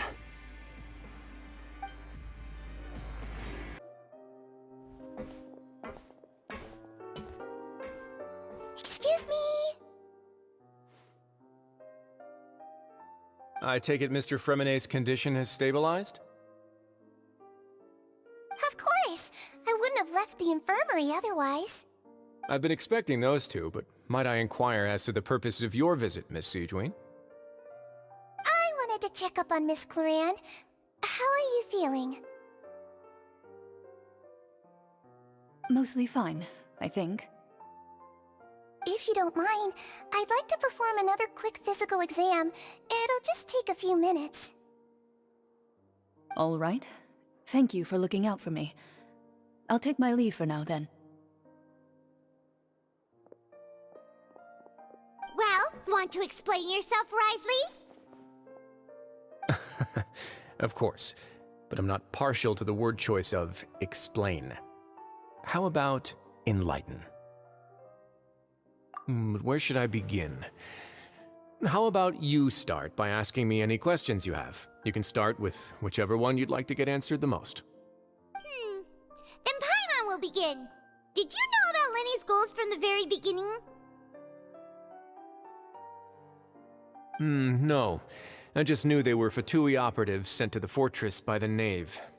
As for their specific goals, I only figured those out as you made progress on your investigation. You managed to monitor and stay ahead of them even though you didn't know what they were trying to do? They came here with ulterior motives. I'm quite adept at discerning what that kind of behavior signals. Initially, I thought their goal was just to investigate Child's disappearance. Linny suggested that I had deliberately let him escape, but in truth, I didn't really do anything special to help or hinder him while he was here. Everything he did, from finding helpers to leaving this place, he did on his own. Of course, it's inevitable that the Knave would make a big deal out of her fellow Harbinger's unexplained disappearance. I'm also quite curious about where that Harbinger went, so I figured I might as well let the Fatui do their own investigative work. All I care about is the answer. So you were hoping Lenny's group would just do your work for you! You make it sound like that's a bad thing. Unfortunately, things didn't go as planned.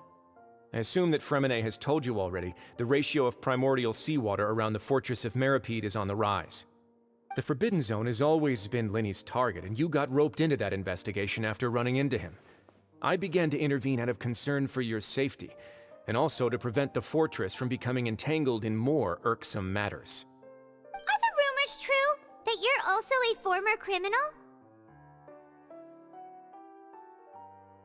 Why would you put it like that? Isn't staying here all day and serving as the manager of the fortress a kind of sentence unto itself? Another form of prison? I just happen to have some support from the rest of the inmates. That's all. Oh, right! Paimon wanted to ask, who invited Cloran down here? Me, of course. I paid her good mora to come down to the fortress for some field work. As a champion duelist, Miss Cloran could be considered to be an independent party. I needed to find an exceptionally capable person to help me get through the impending crisis.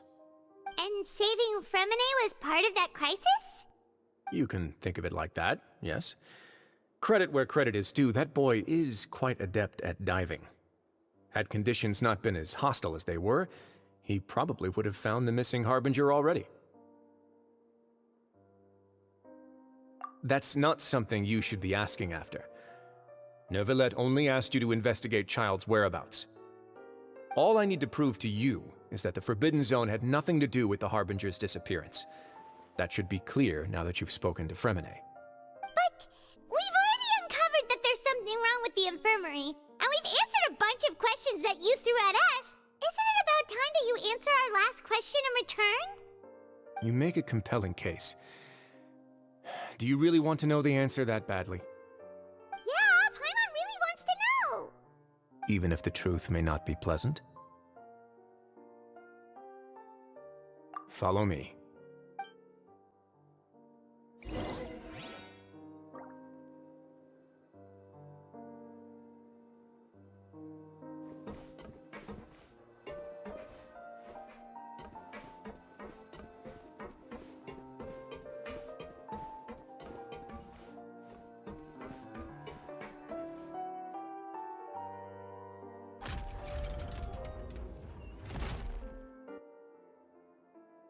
There's a hidden door here? And a whole basement behind it? Huh. You're pretty good at hiding stuff, Risley. It seems you've forgotten just what kind of place the Fortress of Meripede is.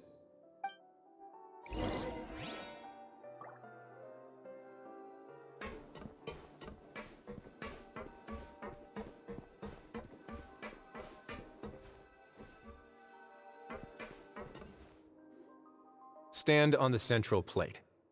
Wait, is there a secret mechanism or... Whoa!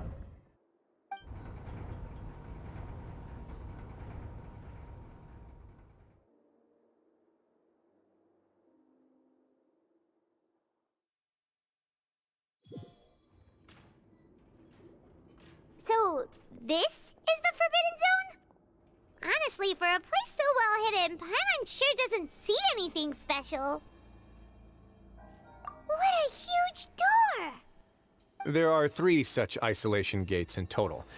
Generally speaking, I'm the only one who's allowed to go inside. Hence the name Forbidden Zone. Am I correct to assume you're going to run on back and tell your little Fatui friends everything? Well, Paimon wasn't thinking of keeping anything from them. Well, I'd advise you wait until you've seen the whole truth of this place for yourself before deciding whether or not to tell them.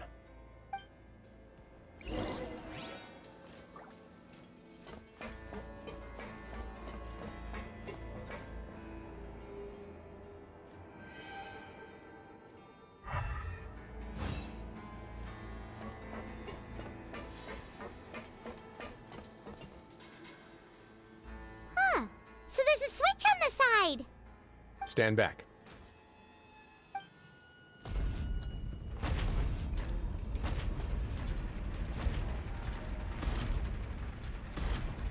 Whoa! They all just went up one by one! Go on, have a look.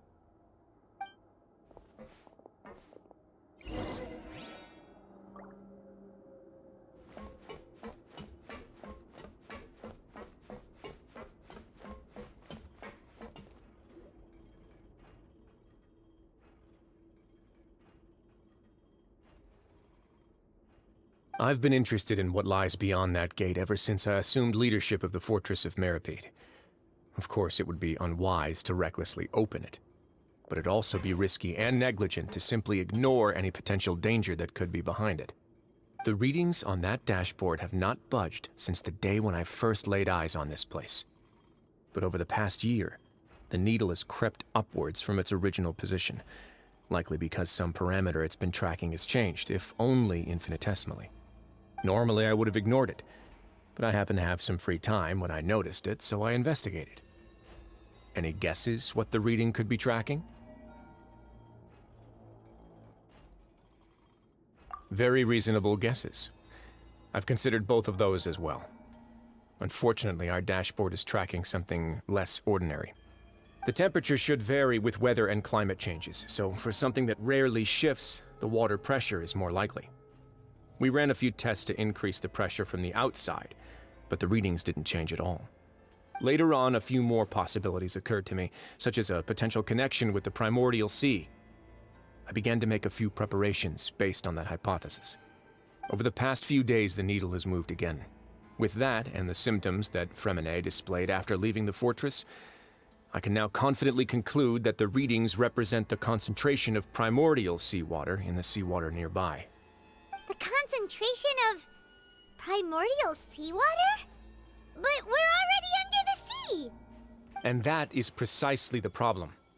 We're at the bottom of the sea, and now we're surrounded by toxic seawater. Somehow, primordial seawater got mixed in, and the concentration is steadily rising. Yes, that's very likely. But forget about the two of us! Not even Novelette knows where the primordial sea could be, much less where we could find and plug a leak. Oh. Oh! Seems like you've figured it out. I believe the primordial sea lies directly beneath this sluice gate. For some reason, the primordial seawater levels have risen significantly, and it's now very close to us. The indicators are now red. Although the gate still stands, some primordial seawater has already leaked out and mixed into the sea around us. If this continues, soon it will no longer be able to hold back the primordial sea at all. Yeah, you know what the legends say. If this place falls, then everyone in Fontaine will be turned into puddles in the span of a night. But that's just too weird! Why would the Fortress of Meripede be built right above a sluice gate for the primordial sea? Who built this place anyway? Your expression tells me you think this might be part of a vast, complicated conspiracy. To be honest, you might find the actual answer may be exceedingly boring. It's just that the secret of the Forbidden Zone had been long forgotten by the nation before I rediscovered it with my research. There's no single founder of the Fortress of Meripede in any traditional sense. What we know about its history has been left to us by the people who used to live here. When the previous Hydro Archon Egeria ruled the land, all convicted criminals from Fontaine were exiled. The people drove the criminals away like a wolf pack chasing away the banished. The criminals received no sympathy of any kind from the people. They were exiled to the desolate seaside, where they experienced only pain, struggle, and the bone-chilling cold. Some of them began to repent, and prayed to the Hydro Archon, asking if there was still anything they could do. The Hydro Archon took pity on them, and said, "You may go guard my secret, deep underneath the waves." And so, leaning on the power of the Hydro Archon, they gathered underneath the sea and began to build a fortress. They became a community down there in the deeps, and over the years helped it to grow. As the number of exiles increased, more and more people joined the community. When the first group of exiles died, they left the yet unfinished fortress to their successors. The Hydro Archon continued to lend her support, allowing the fortress and what it stood for to continue growing ever larger. Before long, this dark underwater fortress became the sinner's only home. And with that, the people here stopped referring to the fortress as a prison. They saw themselves as repenting sinners who would regain their freedom once they had sufficiently redeemed themselves. But as time went on, people also realized that the fortress was a lonely place. Once they had gotten used to life here, they could no longer feel comfortable living in the overworld. Once they had finished serving their sentences, some people left and some others chose to stay. They'd find some idle position and let their withered souls fade away with the ancient secrets of the past. After many, many centuries, few people still remember the reason for the fortress's founding. Now they just see it as an integral pillar of Fontainian society, as the place where criminals deserve to be sent. Now and again, researchers manage to break one law or another and live out their days in the fortress. I learned all this from an elderly historian. Everyone else just thought he'd made it all up. But now you know every part of that history is true. Indeed. It's just as the prophecy says. If this gate fails, then everyone will be dissolved into the sea. To be frank, not really. But sadly, that hasn't stopped this prophecy from proving all too accurate. Prophecies are troublesome things. Just hearing one will create the first wave of panic. Seeing signs of it will bring about the second, and actually witnessing it in real time, the third. Let's go somewhere else. I want to show you something.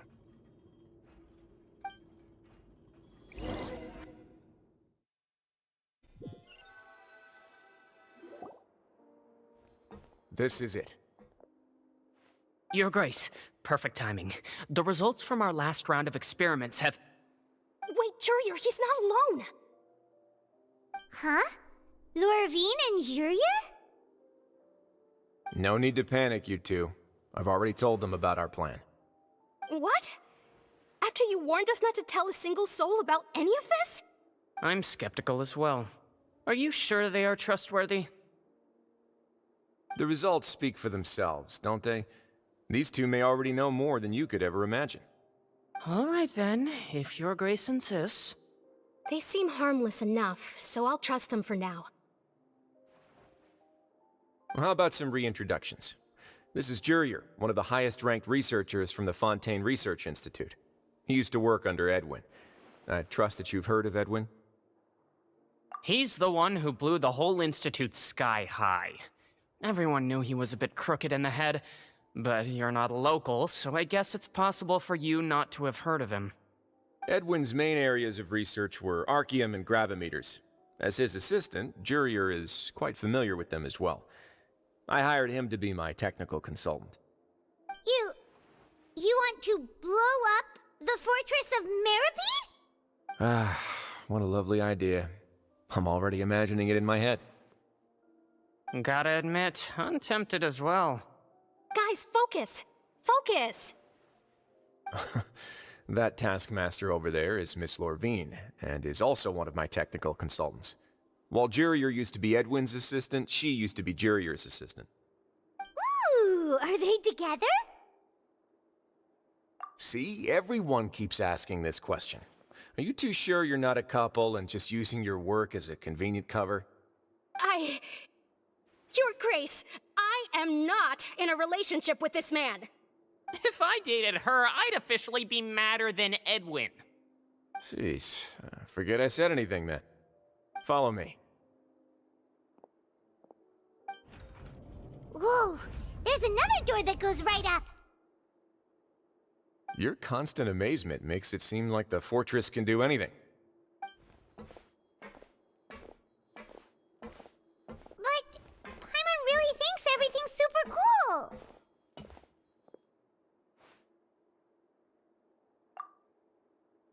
Well, let's spice it up a bit. And here you go.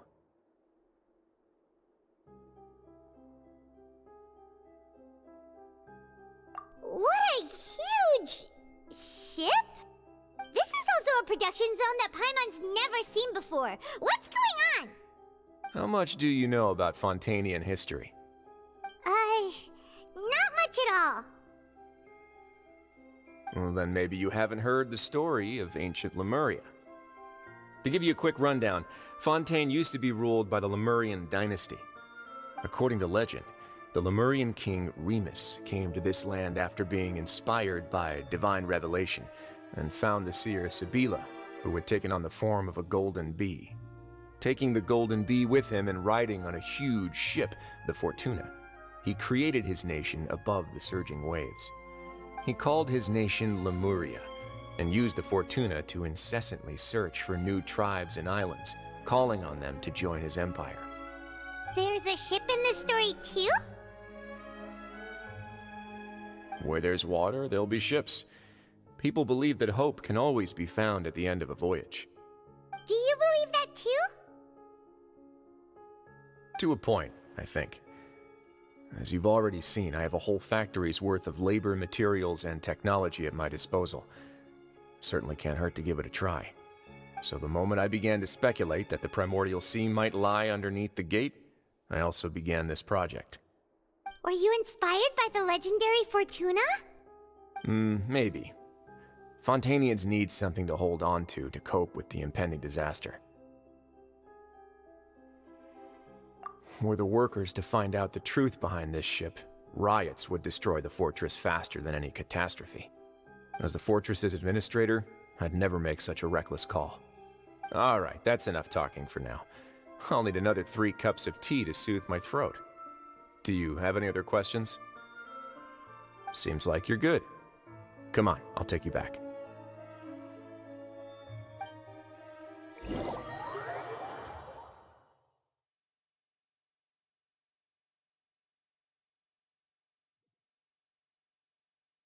I'll leave you here for now. Oh, thank you so much. No worries. But don't forget, it's up to you whether or not you want to share what you just saw. What you do from here on out will likely affect those 3 as well.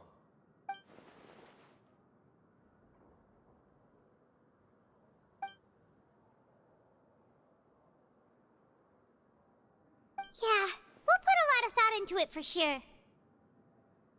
Great. I look forward to what happens next.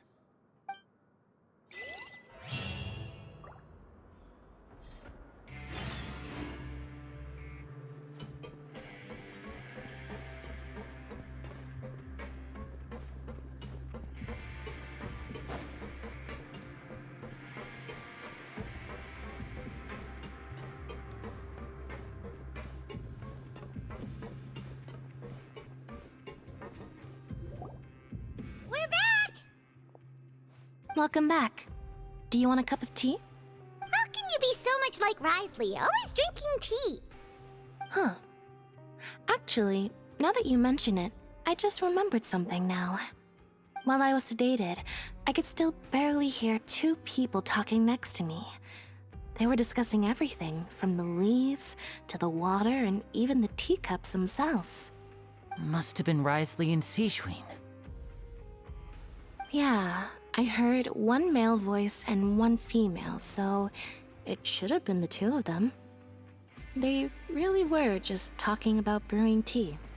I really can't make sense of this place. So, Traveler, Paimon, were you able to learn anything from Risley? Yeah, he explained anything. Very well. Then, would you mind checking your answers against my speculations? Yeah, I took the time to rest, so I'm feeling a lot more relaxed now. Nobody else is around, and Miss Sigewin is also busy with something or other. So let's just talk here. All right, then I'll posit my theories. I asked myself 3 questions. Firstly, why was Fremine affected by the primordial seawater? It was because he dove into the sea. My theory is, the long-lost primordial sea is probably very close to the fortress of Meripede. Ooh, he's good. He got that right on the first try. That's our Lenny. Secondly, Wriothesley's attitude changed dramatically during the course of our stay here. He ignored us completely at first, then suddenly roadblocked us. Why? I spent quite a long time thinking about this. If he has been monitoring the Fatui since the very beginning, he probably ignored us at first because he was hoping we could find Master Child for him. What's more, the Fortress of Meripede is not part of Fontaine's court system, nor does it report to Udex Nervulet. Wriothesley is basically the king of a no-man's land. As long as the fortress doesn't do anything about Master Child's disappearance, Father can use it to pressure the Fontaine authorities. And while the 2 factions are pitted against each other, Wriothesley will be free to move between the parties of interest. If I had to guess, he probably has something that he's working on himself. It's likely related to the secret of the infirmary, but I just can't think of what it could be. You're super smart. Thanks so much. Then finally, there's the last question. If Wriothesley does have a plan, what could it be? All I know for now is that his plan probably has something to do with the changing nature of the seawater. He's even gotten Cloran to help him out. That can't be the full extent of what he's doing. There's probably a secret passageway behind the block in the infirmary, and there's something big in the fortress that most people here never get to see. He has a bargaining chip, and it could be important enough for Father to deal with him directly. I don't have enough information, so I have no idea what his chip might be. But let me guess. You have the last piece of the puzzle.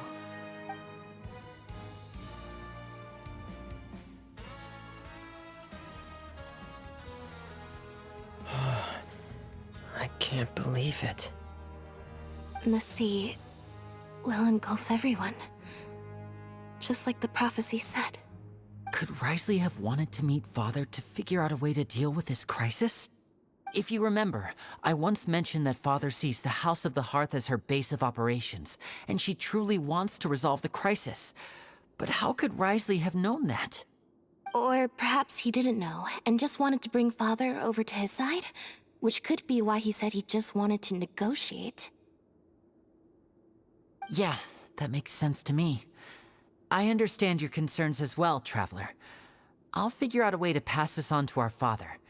No matter what, we're on your side. The 2 of you have already aided us far too much. We probably wouldn't be standing here right now if not for you. If you ever need anything else going forward, please come to the House of the Hearth at any time. Though you may not share the sentiment, after all that we've gone through together, the 3 of us basically see you as family now. You have my gratitude. Thank you for protecting Lenny when it really mattered. And thank you for sharing the secrets of the fortress with us. We didn't think you were going to do it. Why are you being so formal all of a sudden? Given your strength, you might not need our help at all. But if you are ever in danger, we will try our best to protect you. Aww, the sound of that makes Paimon feel all warm and safe inside.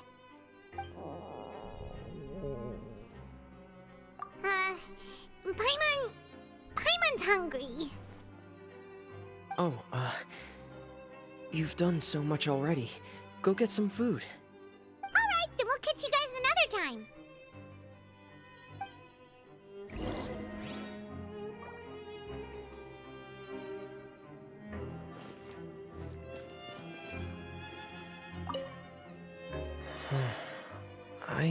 feel like I should try to become someone more capable of helping. You're incredibly helpful. Lenny thinks so too. Yeah, you two are always telling me not to push myself, but aren't you just like that as well?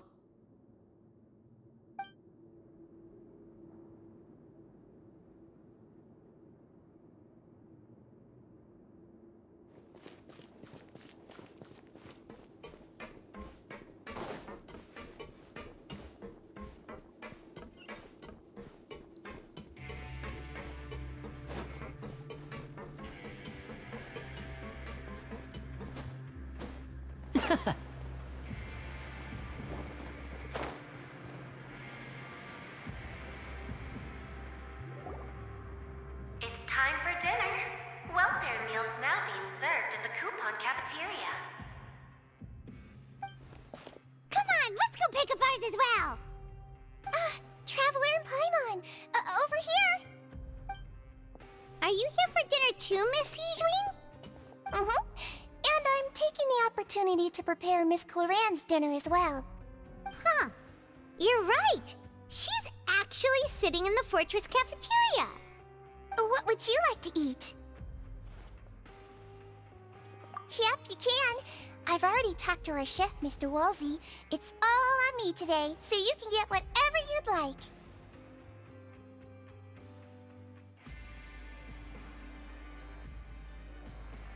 Me too! Don't forget Paimon! No problem. Just leave it to me.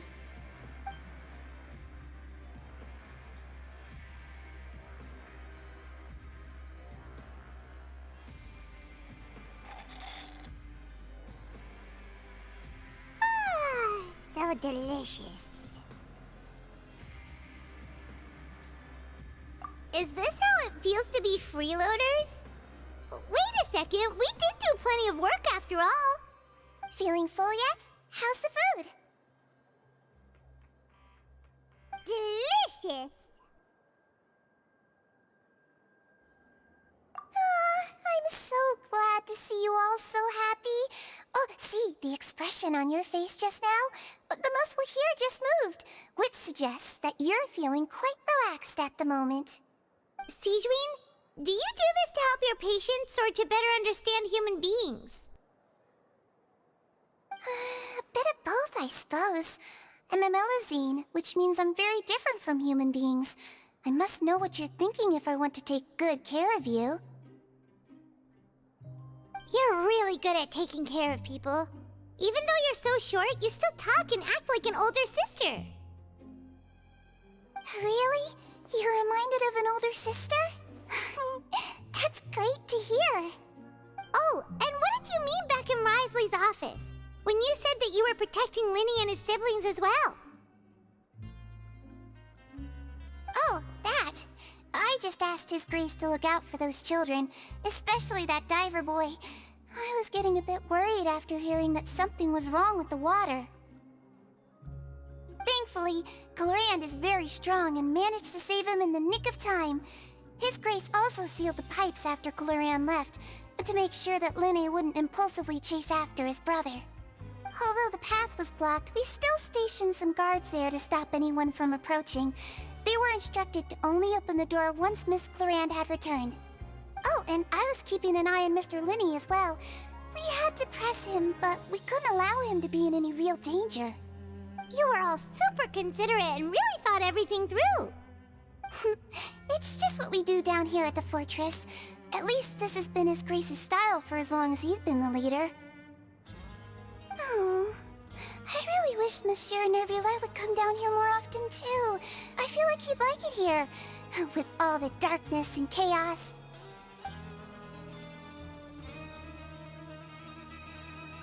Get a good night's rest, you two. You both worked very hard.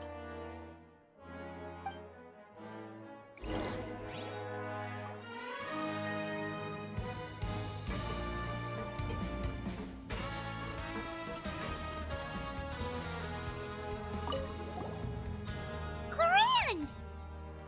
Ah, it's you two. How's dinner? It's all right. Miss Sijwin really put in a lot of effort. So we heard that Risley invited you to come down to help, And you saved Fremonade too! You sure work super fast! Oh, it was child's play. Still, Paimon didn't know even champion duelists could take on side jobs. Oh, and why aren't you eating with Sijwin and the Duke? Won't you get bored eating by yourself? Miss Sijwin was with you, and the Duke has business of his own. Actually, didn't Navia say that you went out for dinner with her as well? Yeah. First time in a long time. First time in a long time? So you mean you've gone out to dinner with her in the past? In the past, yes. You seem to be enjoying yourselves here. Things will be getting messy at the fortress soon. Don't run around unnecessarily. So much has happened. Paimon just feels absolutely exhausted now that she's finally relaxed. Paimon's super sleepy. Are you sleepy too?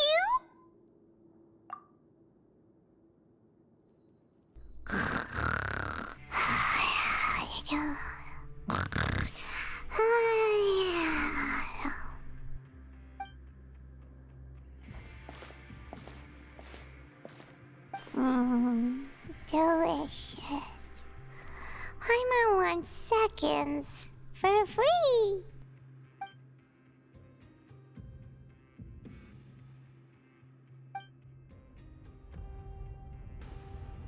Out of my way! Get out of my way! What happened? Why is everyone running? No idea, but something must have happened. Stop asking! Who's yelling? Paimon still wants to sleep.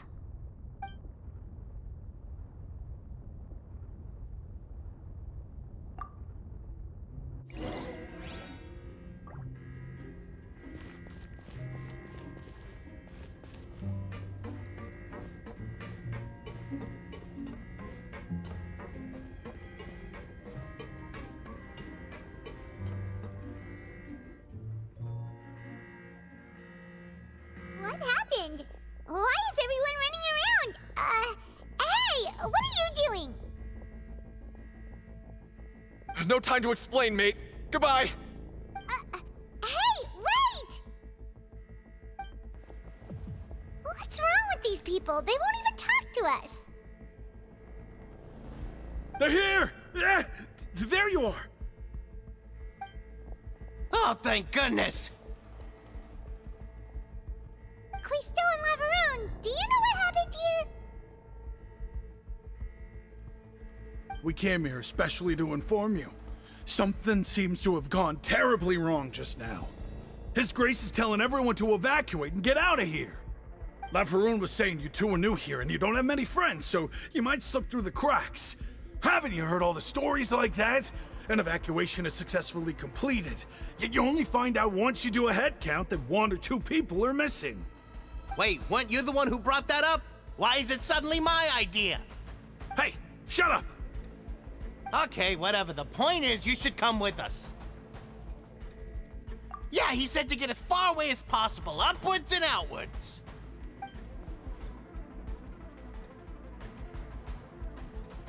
Oh no, it can't be that thing! Oh, wait, what? What? Hey, where are you going? We have to go find the Duke! You two just go and get out! Go on without us! Hey! Be careful! Attention! Please evacuate upwards and outwards, upwards and outwards. If you're already at the topmost layer, then try to move as far outwards as possible.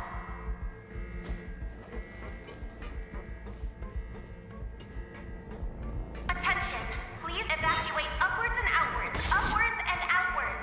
If you're already at the topmost layer, then try to move as far outwards as possible.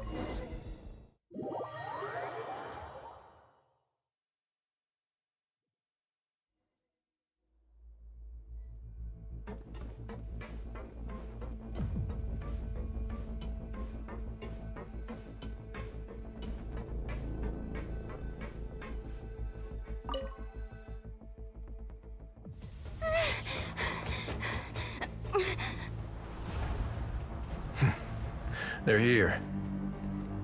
Just like I said. What happened? Huh.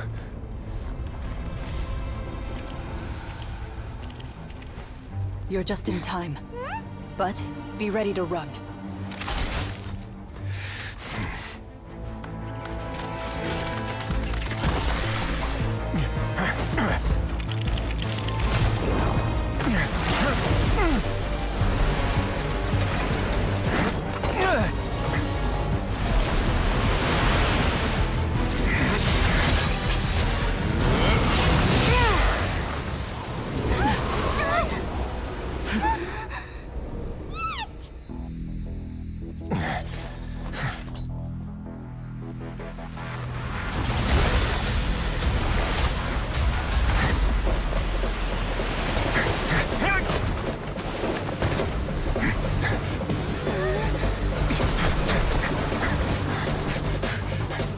Three, 2, 1.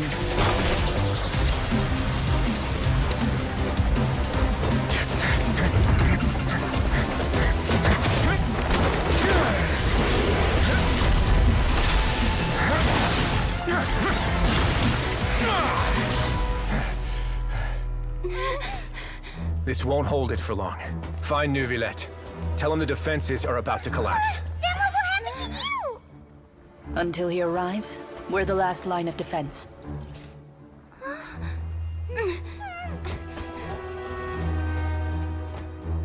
The gate. How long do you think it'll hold? That depends on us.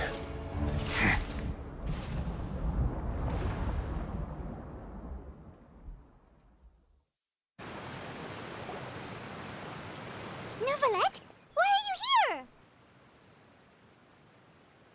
Traveler, I need you to head to the Opera House immediately. Farina will soon be meeting with the knave there. You must protect Farina, and make sure she doesn't spend too much time alone with her. Will do.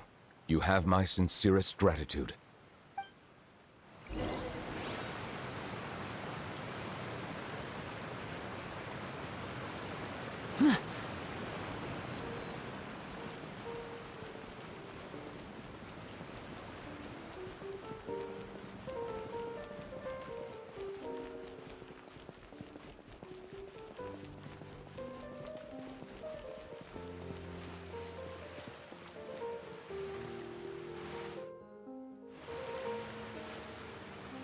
Look!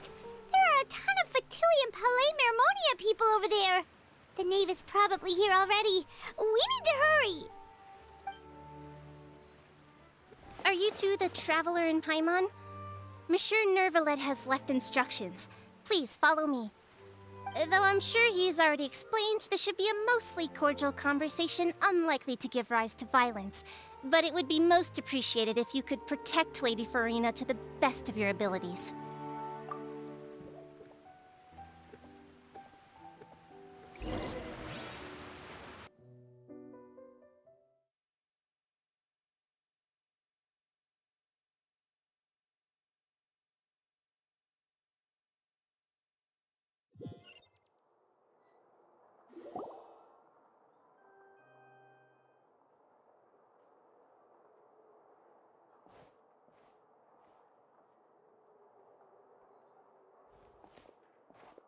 Oh, so you two are the honored guests Miss Farina mentioned.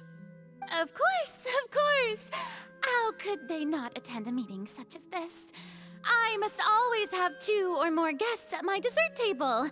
Otherwise, the occasion would be too lonely and unbecoming of my station. It is my pleasure to make your acquaintance, traveler. I have heard much of your accomplishments. I am the Knave, one of the 11 Fatui Harbingers.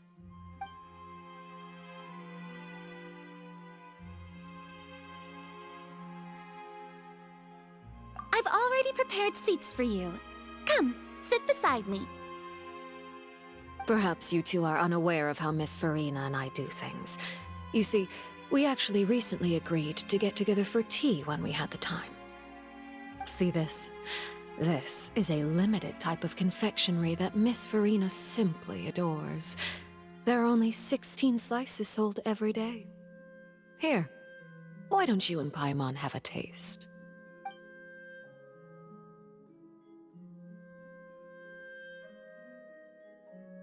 Traveler, what do you think of this cake? That's good to hear. So what Child said was on the mark after all. You do share a taste in desserts with Farina and I.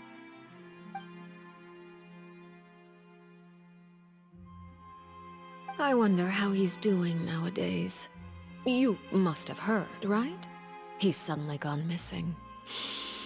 I'm really worried about his safety, you know. Here's to hope. Since we're talking about him, I feel like I should add something. His martial prowess really looked certainly pretty impressive, yeah.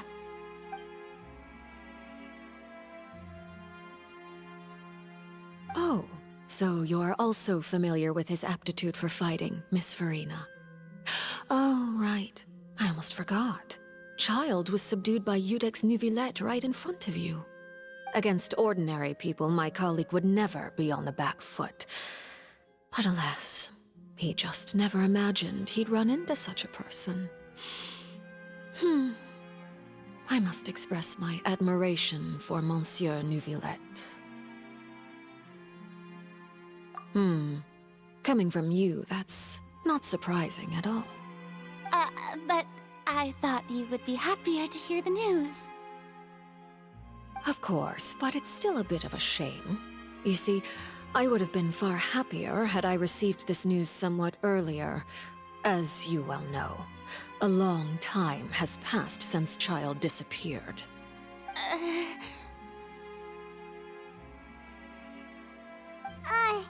Well, in any case, there's no need to worry. We know for sure that Child is still alive. Oh, and just how do you know that? Because we found evidence that proved he left the Fortress of Mirapede. And where did he go after leaving the fortress? Well...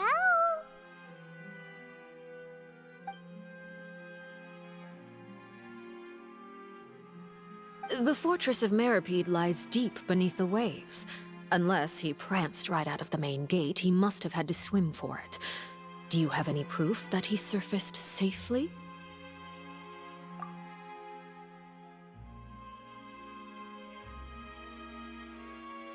Ah, that is good news at least.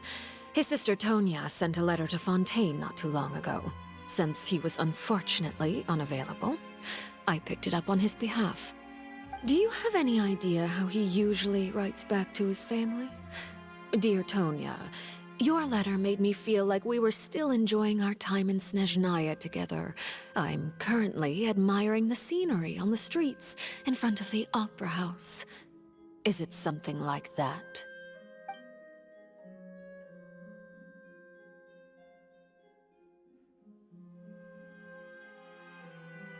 All letters tend to follow the same few formats anyway, right? As long as the contents are accurate, it doesn't matter so much how it's written or how it's worded. Hold on. The water in the teacup is shaking. I suppose this is also a sign of things to come, Miss Farina. Huh?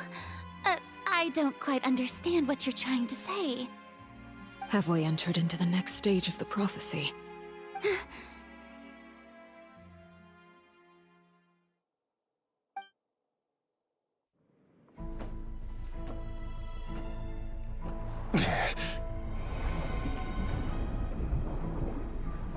My thanks to you both. I will take it from here.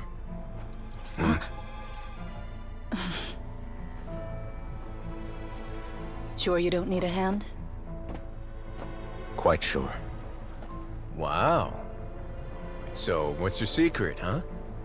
Let me guess. Nah, who knows? Maybe it's just your sense of responsibility. Sounds about right.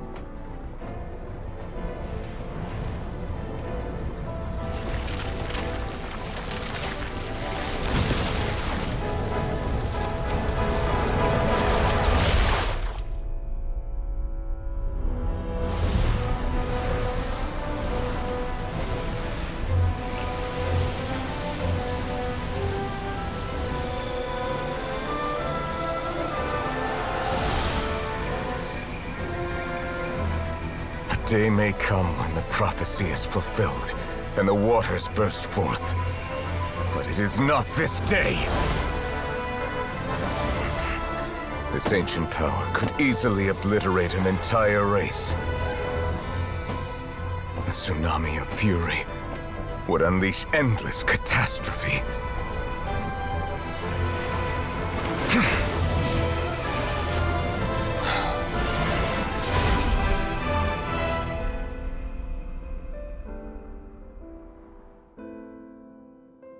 This sentence is too severe.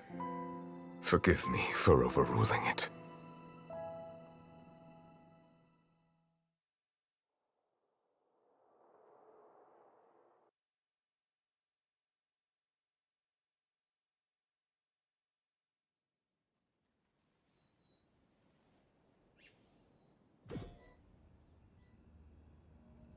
All right. Seems like the problem inside has been suppressed. Let me guess, we're safe for now. Indeed. But only for now. I win this bet. You owe me a present. Very well. It was indeed just as you said. You made a bet? We made a bet on the size of your entourage. Cloran thought you wouldn't come down by yourself. I figured you would have at least brought a few people along for appearance's sake.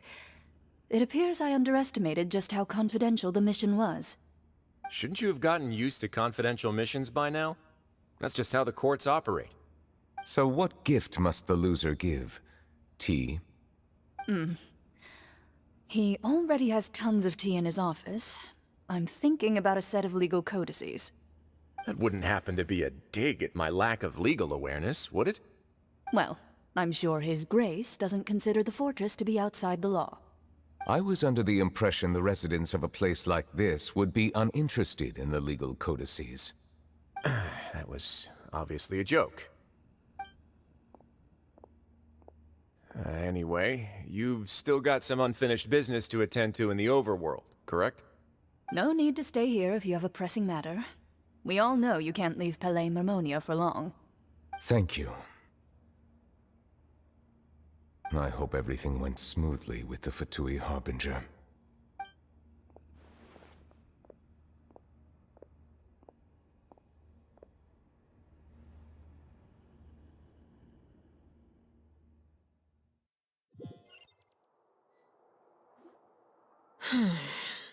I must say, we've spent long enough playing house.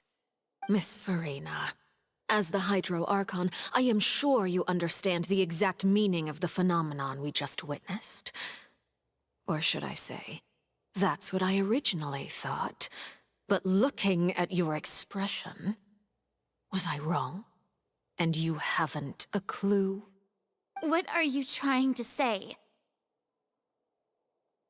At this point, I don't think there's any more need to speak as diplomatic representatives. Allow me to speak to you now as just a Fontanian. You know the prophecy by heart, and also that every part of it is being proven true. Yet, here you are relaxing, drinking tea, and eating desserts as if it's all nothing more than a few stray bugs in your garden. Do you really think that's acceptable? The prophecy's hanging above our necks like a guillotine. Every faction is looking for a way to either avert the disaster or save their own. Even the orphans of the House of the Hearth have devoted everything to saving their homeland. But you? It beggars belief just how nonchalant and carefree you have been. From the very beginning, you, the god Focalor, you have utterly failed to take action. You're wrong. I've never ignored the prophecy, nor have I just been passing the time in self-indulgence. Retract your accusation and stop doubting the wisdom of the gods with such absurd conjectures! I am not alone in my doubts, you know. All the children of Fontaine may be harboring the exact same thoughts right now. Oh, great Hydro Archon. How are you going to save them? Save us? How are the people you've sworn to protect supposed to survive in a land that will soon disappear beneath the waves? I have my ways. And I've been working on them for all this time. Even if you look down upon me, you have no right to judge me. Fontaine will be saved. Even if I still cannot see the true future right now, as long as I continue on as I am, I will be able to hold my head up high!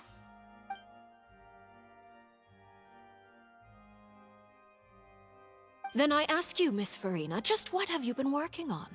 Where can we see it, and what is it doing to help?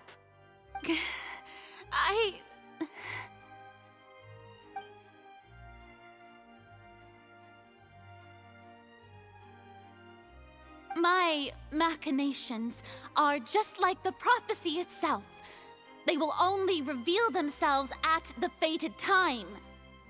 It is just that beings like yourselves are unable to perceive them as of yet. I see.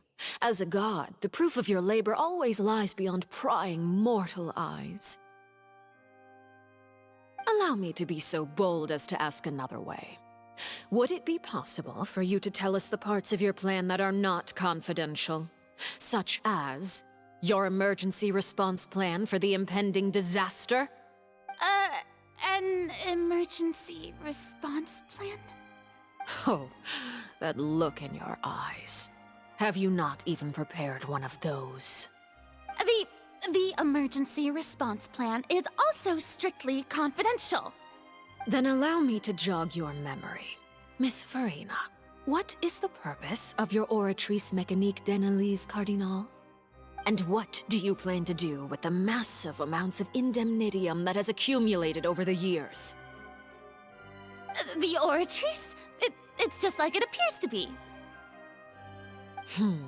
So you also have no idea. If I'm not mistaken, someone's using it to prepare for something. But unfortunately, it would seem that someone is not you, Miss Farina. I first caught wind of this when Linny tried to investigate the Oratrice in the Opera House. You see, even just getting close to the core contaminated him with an extremely large amount of indemnitium.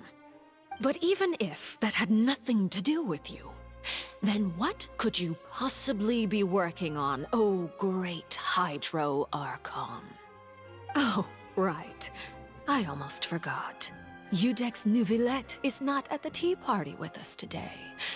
Miss Farina, I suppose you must have ordered him away to take care of some troublesome business. Yes, that's exactly right. Please keep it a secret for me. Of course I will. Although, I must say, Miss Farina, you seem quite insecure without the Udex by your side. Oh, very well. Let's stop that conversation here. There are still a few slices of cake left, so please, help yourselves, everyone.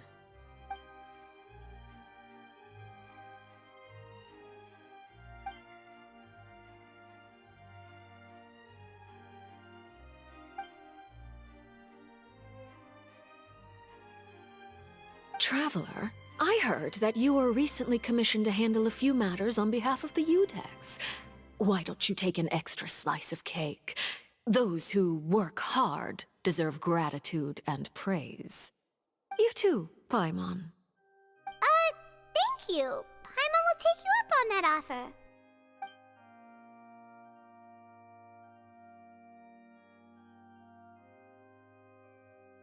Oh, Paimon's super full. That cake was great. If it's on my tea table, it must be of the highest quality. Yes, and we must thank the knave for bringing these over as well. You're welcome. I'm sure the cake also felt greatly honored to be featured at Miss Farina's table. And I was merely catering to Miss Farina's tastes, seeking a chance to chat over tea. It is getting late. Why don't we call it a day? There are still a few matters that I need to take care of, so I must take my leave now. Very well. We'll end it here. Mind seeing me off, Traveler? We could use the opportunity to discuss Child before I must be on my way. Paimon's coming too!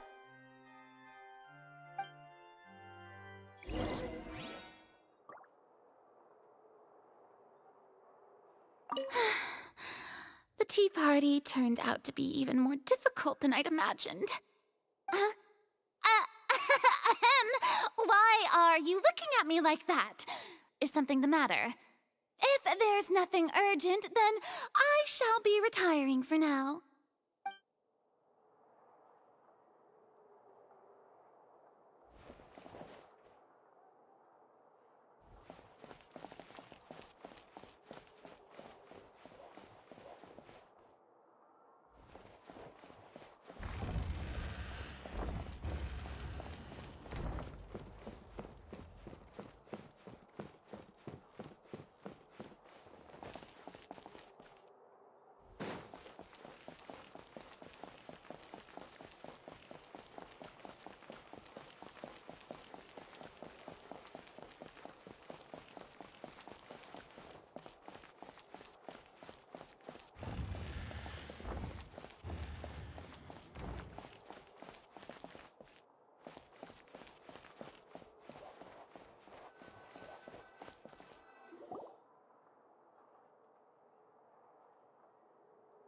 I'm glad that you were willing to come with me. Of course, Child was just an excuse. I have no interest in your dealings with him. That's what Paimon thought. You lent your aid to the children of the House of the Hearth. As their father, I would like to express my gratitude.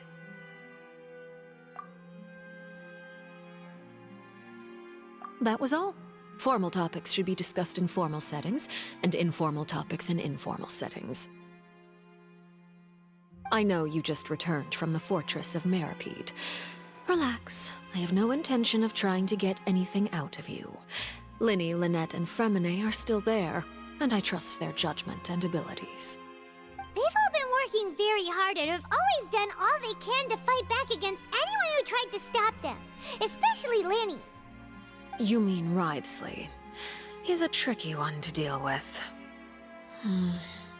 It's unfortunate that Linny's so eager to prove himself that he can't learn to rely on others, including me. By the way, and you can just consider this a bit of idle gossip, but what's your impression of Furina?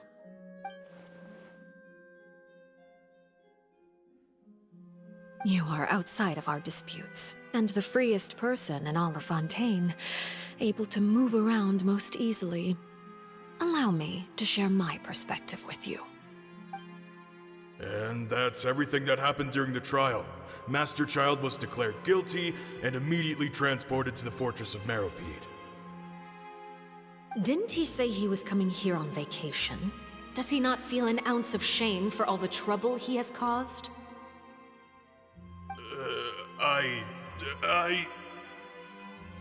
Forget it. He did give us an opportunity. I will be meeting someone shortly. Do you require help with any preparations? No need. I will take care of it myself. I need to meet with Furina, the Hydro Archon. She is at the heart of Fontaine. But what's fascinating about her is that she often seems more like a celebrity than a working Archon. Oh? Come over here, you little critter, you!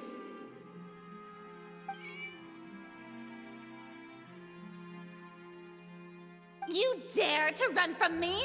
Stop right this instant! My goal is just to discover the location of the Gnosis. But I didn't expect the chance to approach Furina to be handed to me on a silver platter. This is so easy, it's actually making me a bit suspicious. Anything left unguarded is usually just bait. But no one will blame someone for taking the bait. After all, from the moment it was attached to the hook, the bait is meant to be sacrificed. It's just as I guessed in the second before I struck. The Hydronosis is not currently held by the Archon. In fact, this Archon doesn't seem like a god at all. And I sense that she's under some kind of curse. Who are you? And what are you trying to do? Please don't kill me! I'm begging you, please! The fear in her pupils is genuine, so perhaps she's not bait after all. Either way, targeting her has lost all meaning. I left the scene with ease. Nobody came looking for me, and nobody could serve as a witness to my near assassination of Focalor. I suspect even Farina dares not mention this incident to anyone. Not long after, my informants confirmed what I had guessed. After returning to her quarters, Farina quietly cried alone. She was so scared that she could not sleep that night, nor could she even bring herself to eat her cake. There's no doubt that there's something wrong with her. I began to entertain the possibility that she is not the true Hydro Archon. Perhaps Iudex Neuvillette is actually the genuine article. I have to find the Gnosis.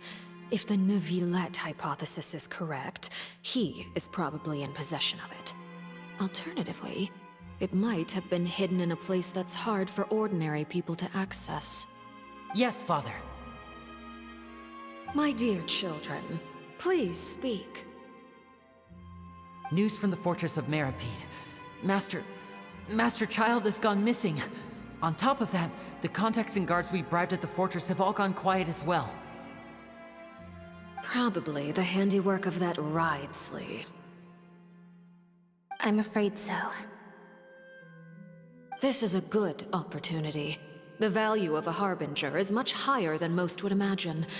We now have an excuse to exert diplomatic pressure on the Fontaine authorities. Set up a meeting for me. I would like to meet the Hydro Archon and Iudex Neuvillette. Oh, and I have an additional mission for you three. Yes, Father. Tartaglia's disappearance was not a part of my plan, but I can use it to make a breakthrough. With this as my excuse, I can ask for an official audience and continue my investigation of Farina and Iudex Neuvillette. The initiative belongs to the House of the Hearth. My wish to investigate the fortress of Meripede will be a front. Linny and his group will be responsible for the actual intelligence gathering.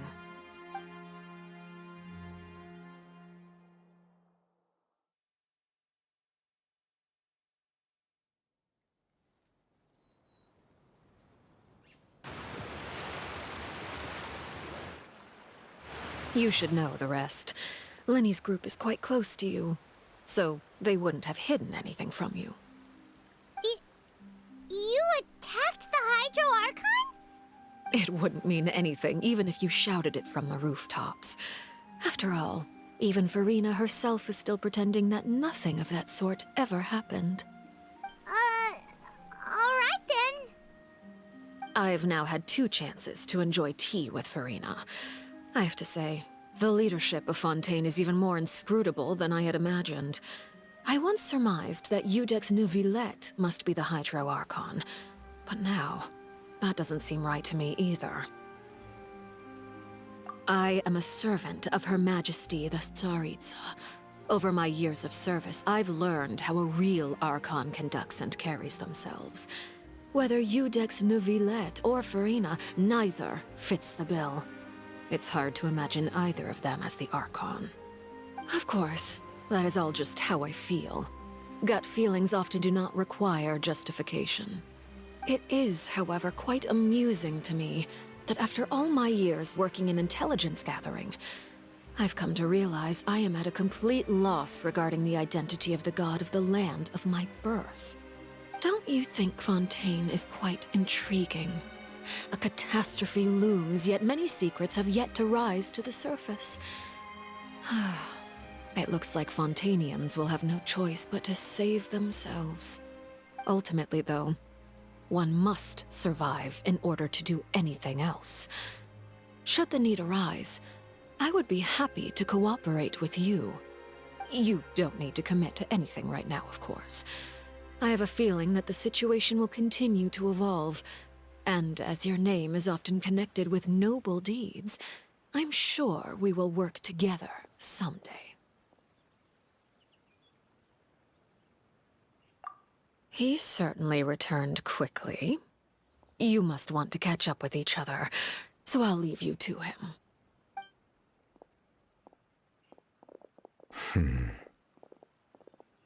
Neverlet, is it over? For now, yes. But this issue will prove quite thorny in the long term. I'm concerned that sooner or later the prophesized events will occur. Thank you for protecting Farina. To put it simply, I used my power to force back the primordial sea and reseal the sluice gate.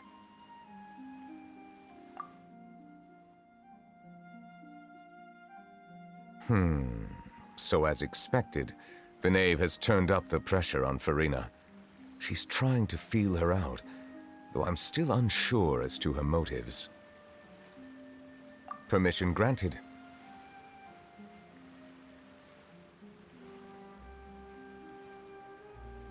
Whoa. It can't be that you're the real Hydro Archon, right? But that's just a speculation on our part, though. You can't tell us? Then that's okay. We can talk about something else. We won't try to force you. You guys in Fontaine are super strange. If by the phrase, "you guys," you are referring to Farina and I, then although I'm not sure just what you are trying to imply, I must clarify that I do not share her positions on a multitude of topics. I believe so. The fortress has a long and complex history. It has seen much grief and suffering. And now, another catastrophe will soon be upon us. I mourn this turn of events. Huh? Why is it raining all of a sudden?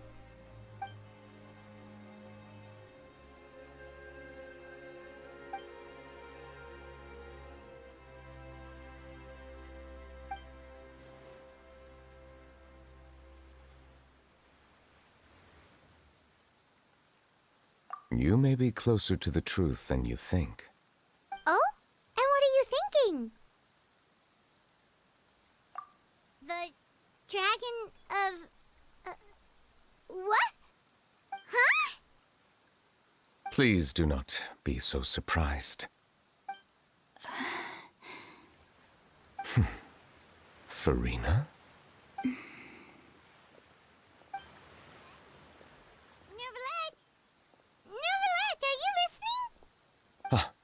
My apologies. We were just guessing randomly. We didn't guess right, did we? You're not actually the dragon sovereign of water, right? Well, if you don't want to confirm or deny... You guessed correctly. I sincerely hope you'll be able to keep this a secret for me. Right, of course. We'll definitely help you keep it a secret. There's still something Paimon wants to ask you, though. Please, go ahead. Well, if you are the dragon sovereign of water, and you were able to force back the primordial sea from the fortress, then since Fontaine's prophecy is all about seawater, couldn't you just use your power to solve the crisis? None of the currently living dragon sovereigns in the world, myself included, possess our full dragonhood. They say that when the first usurper arrived on Tivat, they seized a part of the dragon's power. Today, that stolen power is the basis of the Archon's authorities. There are 7 elemental Archons and 7 matching dragon sovereigns. The dragon sovereign of water who lived through that era perished a long time ago. As their successor, I know far less of that part of our ancient history. In any case, I believe I will not be able to do much unless the Archon disappears and returns their elemental authority to me. Given the status quo, however, I would recommend finding another way to deal with the prophecy. Oh, so even you can't solve it. I still have some urgent matters to attend to at my office. If you have any more questions regarding ancient history, you are welcome to discuss them with me at a later time. Please go right ahead. There's a place that Paimon wants to go too. Traveler, why don't we pay another visit to the Fortress of Meripede? Paimon is a little worried. We'll see you another time. Take care. Siegewing! Traveler, Paimon, you're back! Are you still doing alright? Did either of you get hurt? We're fine, but what about you guys? It was such a huge mess. How bad was it?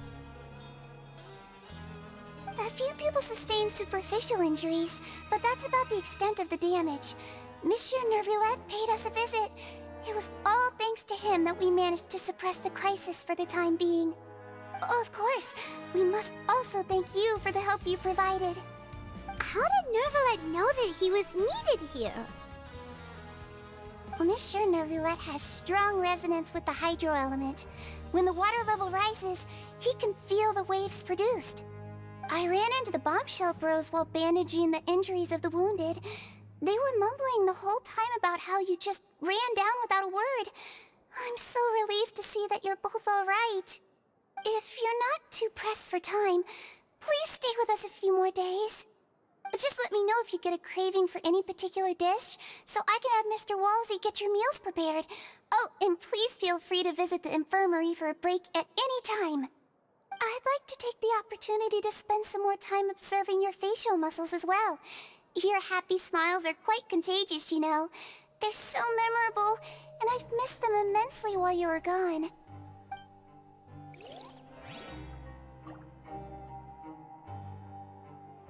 If you can find the time, please stay at the fortress for just a while longer. You guys are back? Quisto! Lavaroon!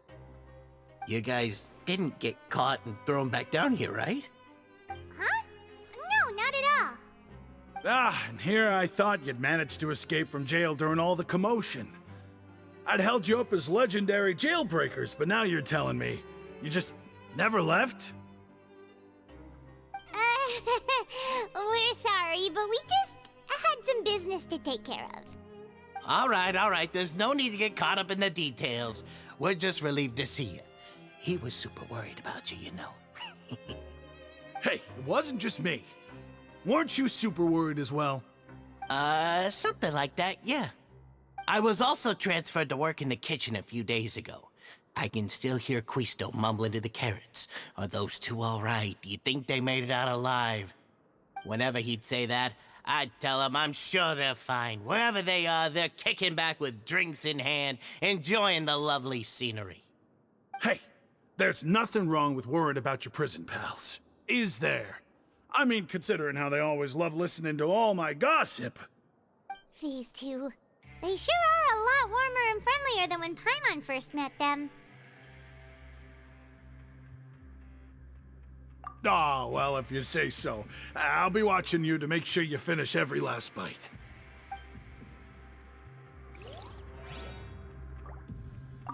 Hey, why don't we have a meal with those two one of these days? You want to cook for them yourself? Why not? Good chance to show them what I can do.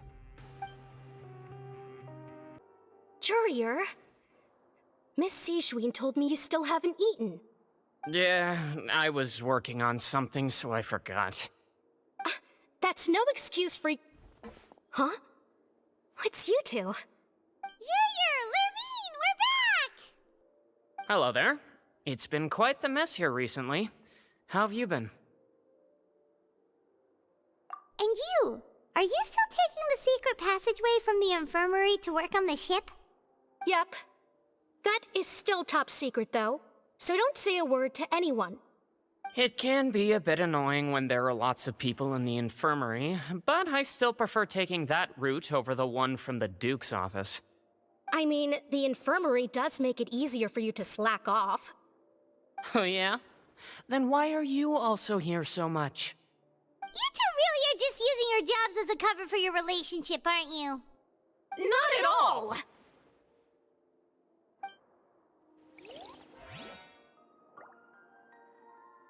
Jurier, the rumors about us are literally everywhere now. Please do something about it. But it's not like I caused them by myself. All right. I'll try to do something about it when I can find the time.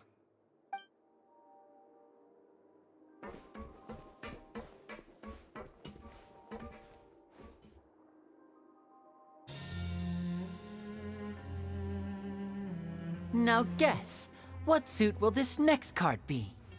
A bare-teeth cat? Well, well, look who it is. Traveler, Paimon. Hello, everyone. Looks like you're recovering nicely from it, eh? Mm-hmm. Thanks to everyone's support. Oh, right. I managed to work up the courage to thank Miss Clorand in person. Whoa, how did she react? She told me that it was nothing. It was as if saving a life wasn't a big deal to her at all. She also told me not to worry about it.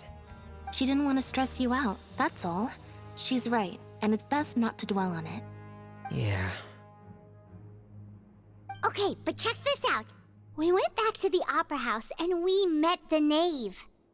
You met Father? Did she say anything to you? She said a few things that were, a bit hard to understand. And also that she's looking forward to working with us in the future. Her attitude towards you is even better than what we'd imagined. That's fantastic. You should believe her. She has her own way of doing things, and she'll do everything in her power to help those she considers close, which now might also include you. Mm-hmm. Father is very capable, and also trustworthy. Oh, Paimon just remembered that she thought Linny was a bit too proud as well. She said that you should learn how to rely on others sometimes. Got it. Huh. That does sound like something that Father would say. Hey! Are you going to stay here for the next few days? Looks like it, yeah. Excellent. I will host a tea party. For real? Then Paimon wants another serving of cake. Another implies that you were already served some delicious cake while you were up there. How lovely. Well, next time, you're going to have tea and snacks with us.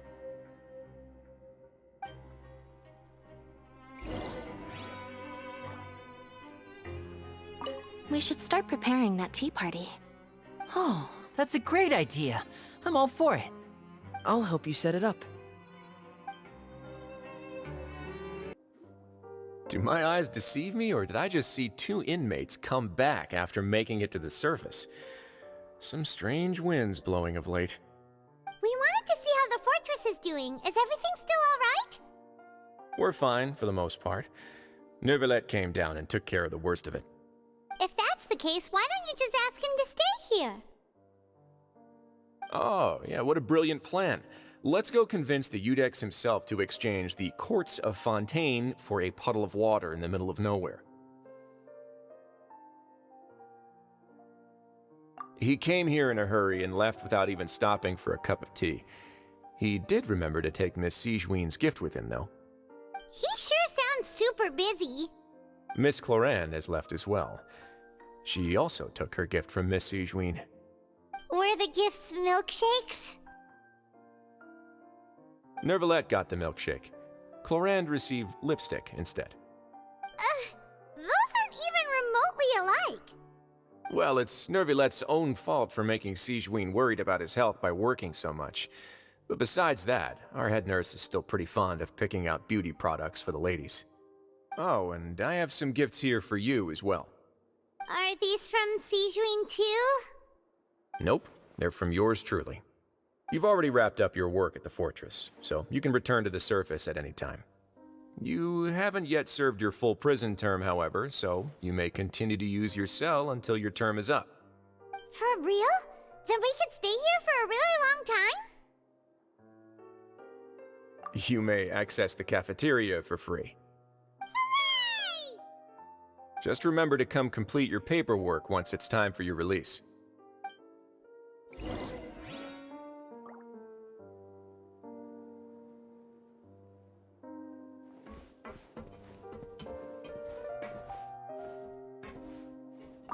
Your file can't be closed until we've completed your paperwork, so don't forget to come find me again when you're done serving your sentence.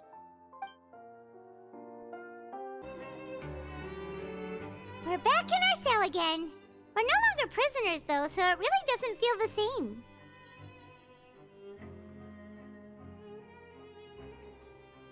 Sure feels that way.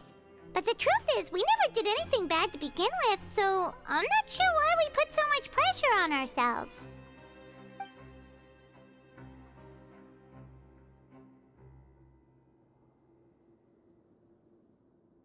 Huh? How did you know? Hey, that's not true! All right. Okay, Paimon just wanted to say that we really are an amazing duo after all. It's like we've now gone to so many places together and become friends with so many people. We've never stopped traveling or stopped meeting new friends. There are so many bad things in the world, and we're just two people, but we've still been solving problems no matter where we go. Isn't that pretty cool? You're counting Paimon today? Aren't you the only adventurer here? Then let's ask Catherine to give Paimon an adventurer handbook as well! Paimon will also be an adventurer from today forward! Just our thoughts making Paimon giddy. Paimon's gonna crash, so you sleep soon too. The last time we fell asleep here, we woke up to a whole mess outside ourselves. The primordial seawater nearly rose up. That was so scary. We should be safe now, right? All right then. Good night to you, traveler.